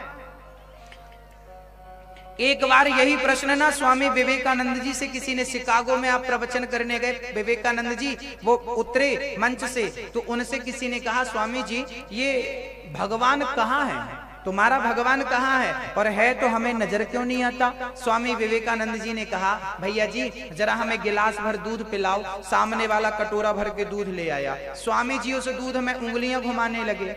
सामने वाला बोला, क्या कर रहे हो? स्वामी जी बोले, दूध में घी ढूंढ रहे हैं। घी कहाँ है? स्वामी जी की तरफ सामने वाला आदमी देखा, पागल हो गए हो, इतने विद्वान हो, अरे दूध में ऐसे घी नहीं मिलता। फिर कैसे मिलता है? दूध का दही बनाओ, दही का मंथन करो। स्वामी जी बोले, तेरे दोनों प्रश्न का उत्तर यही तो है। मैं कुछ समझा नहीं। तब स्वामी विवेकानंद जी ने कहा कि जैसे दूध के कण कण में घी है, ऐसे सृष्टि के कण कण में मेरा कृष्ण है। जैसे मिश्री के कण कण में मिठास है, ऐसे सृष्टि के कण कण में कृष्ण है। अब दूध में घी है, पर दिखाई कब पड़ेगा? जब दही का मंथन होगा। ऐसे सृष्टि के कण कण में भगवान है, दिखाई तब पड़ेगा, प्रकट तब होगा जब कोई भक्त भक्ति करेगा, और भक्ति करेगा तो वही जो कण कण में है प्रकट हो जाएगा। जैसे दही से, अब कोई दही में हाथ डाले और मक्खन निकाले, निकलेगा? दही में मक्खन नहीं निकलता, उसका बिना मंथन किए है तो छिपा तो उसी के भीतर है, पर वो निकलेगा कब? जब बढ़िया से मंथन होगा। ऐसे वो छिपा तो यहीं आसपास बैठा, मेरा कन्हैया यहीं बैठा होगा, पर दिखेगा कब? जब प्रेम से भक्ति की जाए, प्यार किया जाए। प्रेम किया, राम ही केवल प्रेम प्यारा, जान ले ये जो जान नहीं हारा। राम को क्या पसंद है? क्या पसंद है? प्रेम पसंद है। कोई प्रेमी भक्त पुकारे तो जहां जिस तरफ मुंह करके पुकारेगा उसी तरफ से वो प्रकट हो जाएगा। प्रेम तो हो। तो भगवान सर्वत्र है। माँ ने बच्चे ध्रुव जी को समझाया और ध्रुव जी महाराज को कहा, जा बेटा उसी परमपिता परमात्मा की प्राप्ति करना। ध्रुव जी महाराज चल पड़े। देखो जरा कितना विलक्षण बालक है। 5, कोई डर नहीं, कोई भय नहीं, घर से चल पड़ा और भगवान को पाने का संकल्प लेकर के चला। अब ज्ञान कौन देगा? माँ ने कहा, बेटा तुझे कोई गुरु मिलेगा सच्चा। देखिए जब संकल्प सच्चा होता है तो सच्चा गुरु भी मिल जाता है, और संकल्प गलत होगा तो गुरु नहीं मिलेगा। आजकल के लोगों को ना सच्चे गुरु नहीं मिलते। आप लोग कहते हैं महाराज जी आज तो बाबा लोग बड़े ढोंगी हैं, आज तो फलाने ढोंगी। आप लोगों को ना ढोंगी ज्यादा मिलते हैं, क्योंकि आप स्वयं ढोंगी हैं। तो ढोंगी को तो ढोंगी मिलेगा। आप लोग गुरुजी के पास जाते हो, गुरुजी हमारा काम बन जाना चाहिए, गुरुजी हमारा ये काम करवा दो, गुरुजी हमारा बुढ़ापा आ गया और घुटनों में बड़ा दर्द है, कैसे ठीक होगा? गुरुजी हमारे बेटे की नौकरी, आशीर्वाद दो बेटे की नौकरी लग जाए। गुरुजी बहू के बेटा नहीं हो रहा, आशीर्वाद दो बहू के बेटा। आजकल आप लोग अपने गुरु से मांगते क्या है? तुच्छ सी चीजें मांगते हैं। अरे गुरु इनके लिए नहीं होता, गुरु के पास जाना चाहिए। गुरुजी मेरा कल्याण कैसे होगा? मुझे भगवत प्राप्ति कैसे होगी? मुझे कन्हैया का दर्शन कैसे होगा? जब भगवान को पाने का उद्देश्य लेकर गुरु के पास जाओगे तब तो सच्ची शिक्षा मिलेगी, सच्चा गुरु मिलेगा। जब उद्देश्य गलत लेकर जाओगे तो फिर कोई ढोंगी ही मिलेगा। गलत उद्देश्य है तो गलत आदमी मिलेगा। और ध्रुव जी का उद्देश्य सही था तो नारद जी मिल गए कि नहीं। तुम्हारा जिस दिन उद्देश्य सही होगा ना भक्तों, उस दिन भगवान ही आपका गुरु बन करके प्रकट हो जाएगा और भगवान ही आपका मार्गदर्शन करेगा। भाव सच्चा है तो गुरु सच्चा है, भाव गलत है तो गुरु गलत है। आपको तो चमत्कारी चाहिए तो ढेर चमत्कार दिखाने वाले मिल जाएंगे। आपको तो गुरु से मतलब नहीं है ना, चमत्कारी से मतलब है। कोई ऐसा गुरु हो जो हमारा काम बनवा दे, जाओ भटकते रहो। मेरे भाई, मनुष्य जीवन की सार्थकता चमत्कार से नहीं है, मानव तन की साथ। तुम कितने भी चमत्कार कर लो, तुम हवा में उड़ना सीख लो, उड़ा करो हवा में। अष्ट सिद्धि नवनिधि के दाता असवर दीन जानकी। 8 प्रकार की सिद्धियां होती हैं, वो सिद्धियां हनुमान जी के पास हैं। सब सुख लहे तुम्हारी सरना, तुम रक्षक काहू को डरना। हनुमान जी के पास 8 सिद्धियां हैं। वो अंतर्धान हो सकते हैं, वो हवा की वेग से चल सकते हैं। हनुमान जी पहाड़, हनुमान जी के पास सारी सिद्धियां हैं, लेकिन वो सारी सिद्धियों को रखने वाले हनुमान राम के चरणों में पड़े हैं कि नहीं? तो राम से बड़ी सिद्धि कौन सी है ये तो बताओ मेरे भाई। हनुमान जैसा भक्त जिनके पास सब कुछ है, वो राम के चरणों में पड़ा है। अर्थात राम ही सबसे बड़ा धन है। जो राम को पा लिया वो धनवान बन गया। इसलिए गुरु से बस यही कहा करो, मेरी भक्ति कैसे बढ़े, मेरा ज्ञान कैसे बढ़े, मेरा वैराग्य कैसे बढ़े, मेरी भक्ति बढ़े, दिन दूनी रात चौगनी मेरी भक्ति कैसे बढ़े। भगवान के चरणों में मेरा प्रेम नहीं है, प्रभु ऐसी कृपा करो कि मेरा प्रेम हो जाए, भगवान के चरणों में प्रेम हो जाए। भक्ति यही ठाकुर से मांगा करो, जिस दिन प्रेम मिल जाएगा। याद रखना भक्तों, बड़े बड़े भक्त ना भगवान के लिए रोया करते हैं, आंखों से आंसू बहाया करते हैं। कोई बोला क्यों रो रहे हैं? भैया जी, भगवान के लिए रोने में जितना सुख है ना, बड़े बड़े साधु संतों को भी तपस्या करने में शायद इतना सुख नहीं मिलता होगा जितना भगवान के लिए रोने में सुख मिलता है। ईश्वर को प्राप्त करने के लिए जब हम आंसू बहाते हैं, उन आंसुओं में जितना सुख होता है वो सुख शायद कहीं प्राप्त होता हो। क्या जाने वो लोग जो प्रेम करते ही नहीं, क्या जाने वो लोग, हाँ? जिसने गुड़ खाया ही नहीं वो गुड़ का स्वाद क्या जाने, भक्ति करी ही नहीं, प्रेम किया ही नहीं, मैं उससे क्या बात करूं, उसको क्या समझाऊं। ये बातें तो मैं उन्हीं को समझा सकता हूं जो समझदार हैं, जो करते हैं, जो जुड़े हैं, जो प्रेम कर, जिनका प्रेम हो चुका है कृष्ण से, जो प्रेम बढ़ाना चाहे वो मेरी बातें समझ सकते हैं। जो जानते नहीं वो क्या समझेंगे। ध्रुव जी महाराज घर से निकल पड़े, माने ज्ञान दिया है, और रास्ते में नारद जी मिल गए। ओम नमो भगवते वासुदेवाय का मंत्र दे दिया, 12 अक्षर में ओम नमो भगवते वासुदेवाय, ओम नमो भगवते। एक मैया जी हमारे पास आई, गुरु जी हम बड़े दुखी हैं, कोई उपाय बताओ, हम बड़े कष्ट में हैं। हमने कहा सीताराम सीताराम जपा करो। नहीं महाराज जी कोई दूसरा मंत्र बताओ। कई लोग ना ऐसे ही पूछते, आप लोग भी उनमें सम्मिलित हैं, कोई दूसरा तो बताओ, राम से बड़ा कोई दूसरा मंत्र हो तो आप ही हमें बता दो, बताओ फिर हम जपा करेंगे। सबसे बड़ा मंत्र तो महामंत्र है हरे राम राम राम हरे हरे, हरे कृष्णा कृष्णा कृष्णा हरे हरे। ये महामंत्र है। श्री राम जय जय राम ये महामंत्र है। और सबसे छोटा बीज मंत्र है राम, बोलो राम। ये सबसे छोटा और सबसे चमत्कारी मंत्र है राम। हनुमान जी इसी नाम के बल पर तो समुद्र को लांघ गए थे, छलांग लगा के पार कर लिया था। प्रभु मुद्रिका मेली मुख माही, जलधि लांघ गए अचरज नहीं। इस नाम को तुम साधारण समझती हो, जब तक तुम्हें विश्वास नहीं होगा ना इस मंत्र पर, तब तक ये मंत्र प्रभाव नहीं दिखाएगा, चमत्कार नहीं दिखाएगा। और जिस दिन विश्वास से इस मंत्र का आपने जाप करना शुरू कर दिया, आप देख लेंगे कि इसका प्रभाव कितना है। इसलिए ध्रुव जी महाराज गए और 3 दिन में एक बार कुछ खा पी लेते हैं और प्रेम से भजन करते हैं, साधना करते हैं। रोज रोज खाते नहीं है, याद रखना, ज्यादा खाया पिया मत करो। हाँ, ज्यादा खाओगे तो मोटे हो जाओगे। बुद्धि मोटी हो जाएगी। हाँ, फिर आपका मन लगेगा नहीं। इसलिए कम खाओ, जितना शरीर को जरूरत है उतना दो, और ज्यादा जरूरत से ज्यादा खाया ना करो, क्योंकि ज्यादा खाओगे ना तो इंद्रियां बलवान होंगी, फिर इंद्रियां बड़ी भटकाएंगी आपको, फिर विषयों की लालसा बढ़ेगी, आपको विषय ना जीवन भर नचाते रहेंगे और आप नाचते रहेंगे। इसलिए मैं तो 50 साल के आदमी से कहता हूं कि 50 साल के बाद तुम एक टाइम खाना शुरू कर दो, सुबह और दोपहर को बस खाया करो, वो भी दाल चावल सब्जी रोटी सिंपल, और सलाद ज्यादा खाओ, कच्चा अन्न ज्यादा खाओ, रात को ना खाया करो, नहीं तो विषयों की भरपाई करना पाओगे, मर जाओगे। बहुत ध्यान से समझना है। ध्रुव जी महाराज 3 दिन में एक बार खाते हैं और प्रेम से जाप करते हैं। ध्रुव जी महाराज ने लड़कपन में भजन करना शुरू कर दिया है, जवानी में भजन करना शुरू कर दिया है। आपने बुढ़ापे का इंतजार नहीं किया। आज हम बच्चों से कहते हैं बेटा भजन करो, बच्चे कहते हैं बुढ़ापे में करेंगे, जवानी में थोड़ी करेंगे। अरे भाई, बुढ़ापा आता है कि नहीं, किसने देखा? बुढ़ापे का भरोसा है। इसलिए कथा में बच्चों को भी लाया करो। आप लोग लाते हो, इतने इतने बच्चे ले आते हो।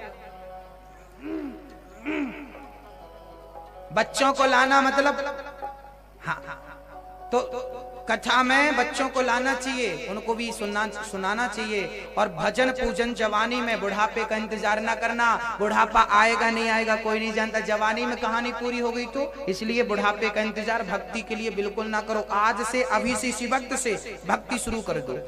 इस अगली घड़ी का भी भरोसा नहीं है। इसलिए भजन आज कर लो, बुरा विचार आए तो कल पर टाल दो। और बुढ़ापे में तो भजन हो ही नहीं सकता, क्योंकि बुढ़ापा तो लंगड़ा होता है, ना चल पाओगे, ना देख पाओगे, ना कमर में दर्द, फलाना। दर्द में ध्यान रहेगा कि कथा में ध्यान रहेगा? लड़कपन जवानी सबसे बढ़िया है। कई लोगों की आदत होती है, एक सज्जन से हमने गन्ने का जूस मांगा, भाई सब गन्ने का जूस देना। उसने जूस निकाला, खुद पी लिया, छिलका हमें पकड़ा दिया, चूस लो। हमने कहा यार अच्छा मजाक करते हो। बोला महाराज जी समझ लो। हम समझ गए। हमने कहा ये कहना चाहता है कि जवानी का रस तो परिवार में लगाया, परिवार को जवानी का रस पिलाया, और बुढ़ापे का छिलका भगवान को दे रहा है, प्रभु तुम ले लो। अरे बुढ़ापे का भगवान क्या करेंगे? भक्ति करना है तो जवानी में करो, बुढ़ापे का छिलका भगवान क्या करेगा? बुढ़ापा तो सड़ा छिलके फल की तरह होता, सड़ा फल। इसलिए जवानी भगवान को, ताजी ताजी जवानी, पूरी जवानी मीराबाई ने कृष्ण की भक्ति में लगाई है। इसलिए जवानी में आंख खुल जाएगी तो बुढ़ापा तुम्हारा ठीक हो जाएगा। और कोई बात नहीं, आप बुढ़ापे से शुरू कर रहे हो तो कोई बात नहीं, शुरू करो, कभी से करो तो सही। बुढ़ापे से तो करनी चाहिए, क्योंकि सुबह घर में दिया ना जलाओ, दोपहर को घर में दिया ना जलाओ, काम चलेगा। लाइट ना जलाओ, दीपक ना जलाओ, पर शाम को तो दिया बत्ती करनी पड़ती है, दीपक तो जलाना पड़ता है।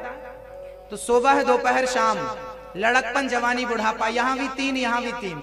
लड़कपन मतलब सुबह, लड़कपन बीत गया मतलब सुबह बीत गई। अब सुबह के बाद क्या? दोपहर। दोपहर मतलब जवानी।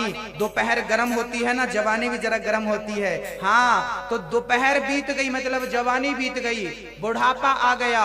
बुढ़ापा नहीं आया, शाम आ गई, जिंदगी की शाम आ गई। अब तो भक्ति का दिया जला लो, अब तो प्रेम का दिया जला लो। लड़कपन बीत गया, जवानी बीत गई, मतलब सुबह दोपहर बीत गया, बची क्या? शाम बची है। और शाम बची, अब सीधे रात आएगी, अर्थात मृत्यु आएगी। तो दिया बत्ती का टाइम हो गया। जितने बूढ़े लोग यहाँ बैठे हैं, आपकी दिया बत्ती का टाइम हो गया, अर्थात भक्ति का दिया जलाने का समय हो गया है। अब अपने बाल काले ना करो, अपनी उम्र ना छिपाओ। बाल सफेद हो गए हैं, इसका अर्थ है इन बालों ने कहना शुरू कर दिया है, हमने अपना रंग बदल दिया, अब तुम भी अपना रंग बदलो और संसार से नाता तोड़कर गोविंद से नाता जोड़ो। माह में भगवान प्रकट हो गए। भगवान नारायण ने दर्शन दिया, ध्रुव जी के कपोल पर शंख का स्पर्श कराया और भगवान ने ध्रुव जी का उद्धार किया। 36,000 वर्षों का राज्य देकर भगवान ने भेजा है। अंत समय ध्रुव जी कुबेर के ज्ञान से भक्ति की प्राप्ति हुई। श्री मनु जी महाराज से भाई का बदला भी आपने लिया और मृत्यु के सिर पर पांव रख के, मृत्यु के सिर पर पांव रख के आप विमान पर चढ़ करके पहुंच गए हैं। भगवान के परम धाम माँ आगे आगे गई हैं। श्री ध्रुव जी महाराज ने अपनी माँ को सुंदर गति प्रदान कराई है। इन्हीं के वंश में हुए हैं पृथु भगवान, जिन्होंने पृथ्वी का दोहन किया है और 10,000 कान आपने मांगे हैं। श्री इसी के साथ मनु जी के दूसरे पुत्र की चर्चा पूरी हुई। ध्रुव जी ने बचपन में भगवान को पा लिया, लड़कपन में। प्रियव्रत जी का वंश हुआ है, प्रियव्रत जी के वंश में श्री भरत जी हुए हैं। अजामिल का उद्धार नाम लेकर हुआ है। प्रहलाद जी पर भगवान ने कृपा करी है नरसिंह बनकर। हाथी पर कृपा हुई है, समुद्र मंथन हुआ है, देवासुर संग्राम हुआ है। मंथन के बाद जहां वामन भगवान प्रकट भय हैं, राजा बलि का यज्ञ जब पूरा हो रहा था, 99 यज्ञ पूरे हो गए राजा बलि के, 100वां यज्ञ पूरा होने को आया। और जब 100वां यज्ञ पूरा होने को आया तो वामन भगवान प्रकट भय हैं। हाँ, और जब वामन भगवान भिक्षा लेकर के पहुंचे तो मां ने कहा मुझे ये भिक्षा नहीं, त्रैलोक्य की भिक्षा चाहिए। बोलिए वामन भगवान की। वामन भगवान प्रेम से पहुंचे हैं और पूजा आप हमारे यजमान जी आए और वामन भगवान का बलि बनकर पूजन करें। बोलिए वामन भगवान की जय हो। हमारे भागवत के मुख्य यजमान मंच के निकट आकर भगवान वामन जी का पूजन करेंगे। आप सभी बहुत उत्सुक होंगे कि आप भी वामन भगवान का पूजन करें। भगवान बटुक वामन आपके समक्ष समुपस्थ यहाँ पर विराजमान हैं। आप सभी पूजन करने के इच्छुक होंगे, इसलिए हमारे कार्यकर्ता आप तक पहुँच रहे हैं। वामन भगवान के कमंडल में जो भी आप अपना भेंट दक्षिणा देना चाहते हैं, हमारे कार्यकर्ता आप तक पहुंचेंगे। उन्हीं की झोली पर आप भगवान वामन जी के लिए जो भी दान दक्षिणा देना चाहे उसमें डाल सकते हैं। राधे राधे। वामन भगवान राजा बलि के दरवाजे में बौने बनकर, वामन उंगल के बनकर पहुंचे हैं। राजा बलि चरणों में गिर पड़े, प्रभु आपका दर्शन करके मेरा जीवन सफल हो गया, मैं आपका दर्शन करके निहाल हो गया, मैं आपको कुछ देना चाहता हूँ। वामन भगवान बोले मेरे पास सब कुछ है, मुझे कुछ नहीं चाहिए। तू जिद कर रहा है और देना चाहता है तो मुझे 3 पग भूमि का दान कर दे। शुक्राचार्य जी ने मना किया तो भगवान ने आंख फोड़ दी। भगवान ने शरीर को इतना विशाल किया, भगवान ने पहले पग में अतल सुतल तलातल रसातल महातल भूर भुवा सब कुछ नाप लिया। दूसरे पग से सब कुछ सत्यलोक ब्रह्मलोक तक को नाप लिया। जब दूसरा पग भगवान का ब्रह्मलोक में चला तो भगवान के पांव के अंगूठे से ब्रह्मांड फट गया और ब्रह्मांड का पानी भगवान का पांव धोता हुआ ब्रह्मा जी के कमंडल में ब्रह्मा जी ने धारण कर लिया। वही भगवान के चरणों का धौमन ब्रह्मा जी ने कमंडल से भागीरथ जी की तपस्या पर छोड़ा और वही गंगा मैया बन करके हमें पवित्र करने के लिए मृत्यु लोक में अवतरित हुई हैं। भगवान ने तीसरा पग कहाँ रखे? राजा बलि बोले प्रभु अभी आपने हमें नापा है, अब हमारे अपने आप को नाप लो, हमें नाप लो, धन के मालिक को नाप लो। राजा बलि ने मस्तक झुकाया, वामन भगवान ने तीसरा चरण राजा बलि के मस्तक पर रखा। बोलिए वामन भगवान की हो। वामन भगवान बोले राजन मैं तेरी सेवा से बड़ा खुश हुआ हूँ, बड़ा प्रसन्न हुआ हूँ, तू क्या वरदान चाहता है? राजा बलि बोले बस मैं आपका ये दर्शन करता रहूं, कुछ नहीं चाहिए। तब वामन भगवान राजा बलि के द्वारपाल बनकर खड़े हो गए और पाताल का राजा बना दिया। आगामी मनवंतर में राजा बलि को भगवान देवराज इंद्र बनाएंगे। लक्ष्मी जी आई और राजा बलि को राखी बांधकर वामन भगवान को लेकर गई। बोलिए लक्ष्मी नारायण भगवान की हो। मैया जी कल कृष्ण जन्मोत्सव है, कल कथा का चतुर्थ दिवस है। कल अपने घर से टॉफी खिलौने लेकर आना और जब जन्मोत्सव हो तो लाया हुआ यही एक दूसरे को ऊपर बरसाना, छोटे छोटे बच्चों को लुटाना, वो कृष्ण गोपाल के रूप में लूटेंगे। आप थोड़े खिलौने टॉफी लाना और एक दूसरे को बांटना, आप आपस में ही देना, बधाई के तौर पर देना। और कल पीले पीले वस्त्र पहन कर आइए, कल जन्मोत्सव है ठाकुर जी का। और एक बढ़िया सी बात यह भी है कि कथा के साथ आप अपने अड़ोसियों पड़ोसियों को सूचना जरूर दें कि बहन कथा पे चलो, सबको कथा पे लाओ, सबको कथा से जोड़ो, सबको कथा सुनने को मिले। कल हम राजा भरत का चरित्र सुनाएंगे, जड़ भरत का। जिस प्रसंग में हमें आत्मा और परमात्मा का बोध होगा, हम कौन है, हम शरीर हैं या आत्मा है, इन प्रसंगों पर कल प्रकाश डालेंगे। नाम लेकर अजामिल का उद्धार हुआ, इस पर भी कल प्रकाश डालेंगे। और राम जन्म, कल राम कथा सुनाएंगे। राम जी को कैकेयी माँ ने 14 साल का ही वनवास क्यों दिया? 15 साल को भी तो भेज सकती थी, 10 साल को भी भेज सकती थी, 20 साल को भेज देती। 14 साल के लिए ही कैकेयी माँ ने राम को वनवास क्यों भेजा? और राम जी ने बाली को क्यों मारा, छिप करके क्यों मारा? बड़ी अद्भुत चर्चाएं राम कथा की हम आपको कल सुनाएंगे। तो कल समय का ख्याल और मित्र इष्ट मित्र दोस्तों सहित पहुंचिएगा और प्रेम से आनंद लीजिएगा। आइए अब बड़े प्रेम से भगवान का चिंतन कर लो। आओ बड़े प्रेम से भगवान का ध्यान करते हैं। बड़े प्रेम से सभी लोग अपनी आंखें बंद करो और आंख बंद करके प्रेम से शांति से बैठ जाओ और भगवान के चरणों का ध्यान करो। मेरे गोविंद के, मेरे गोपाल के चरण कितने सुंदर हैं और प्रेम से उन चरणों का ध्यान करते हुए प्रेम से कीर्तन करो। ओम नमो भगवते वासुदेवाय।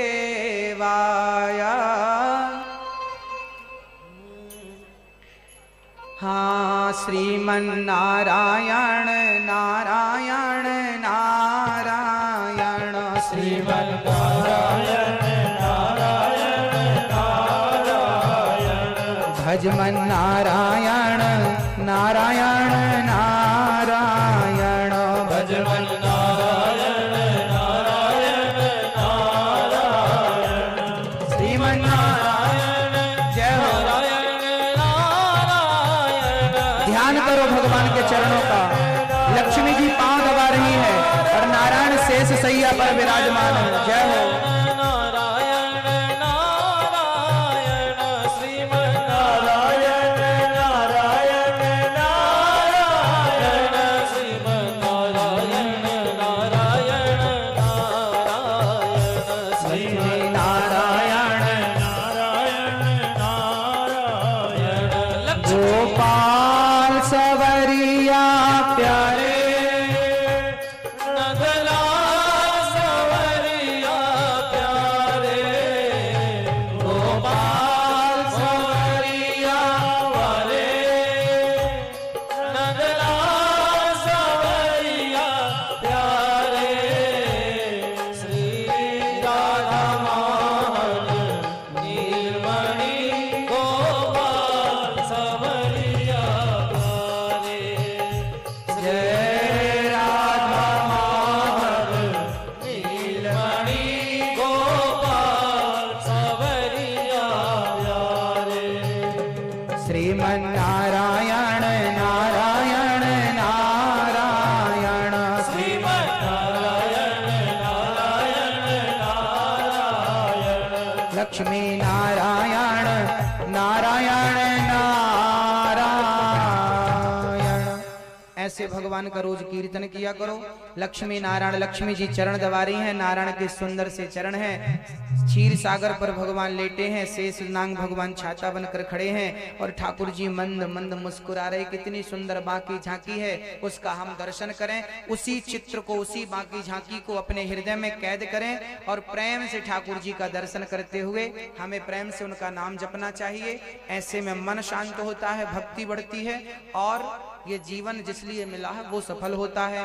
अब आप लोग बहुत देर से बैठे हैं तो हमें लग रहा है कि थोड़ा झूम लें तो कमर ठीक हो जाए।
है।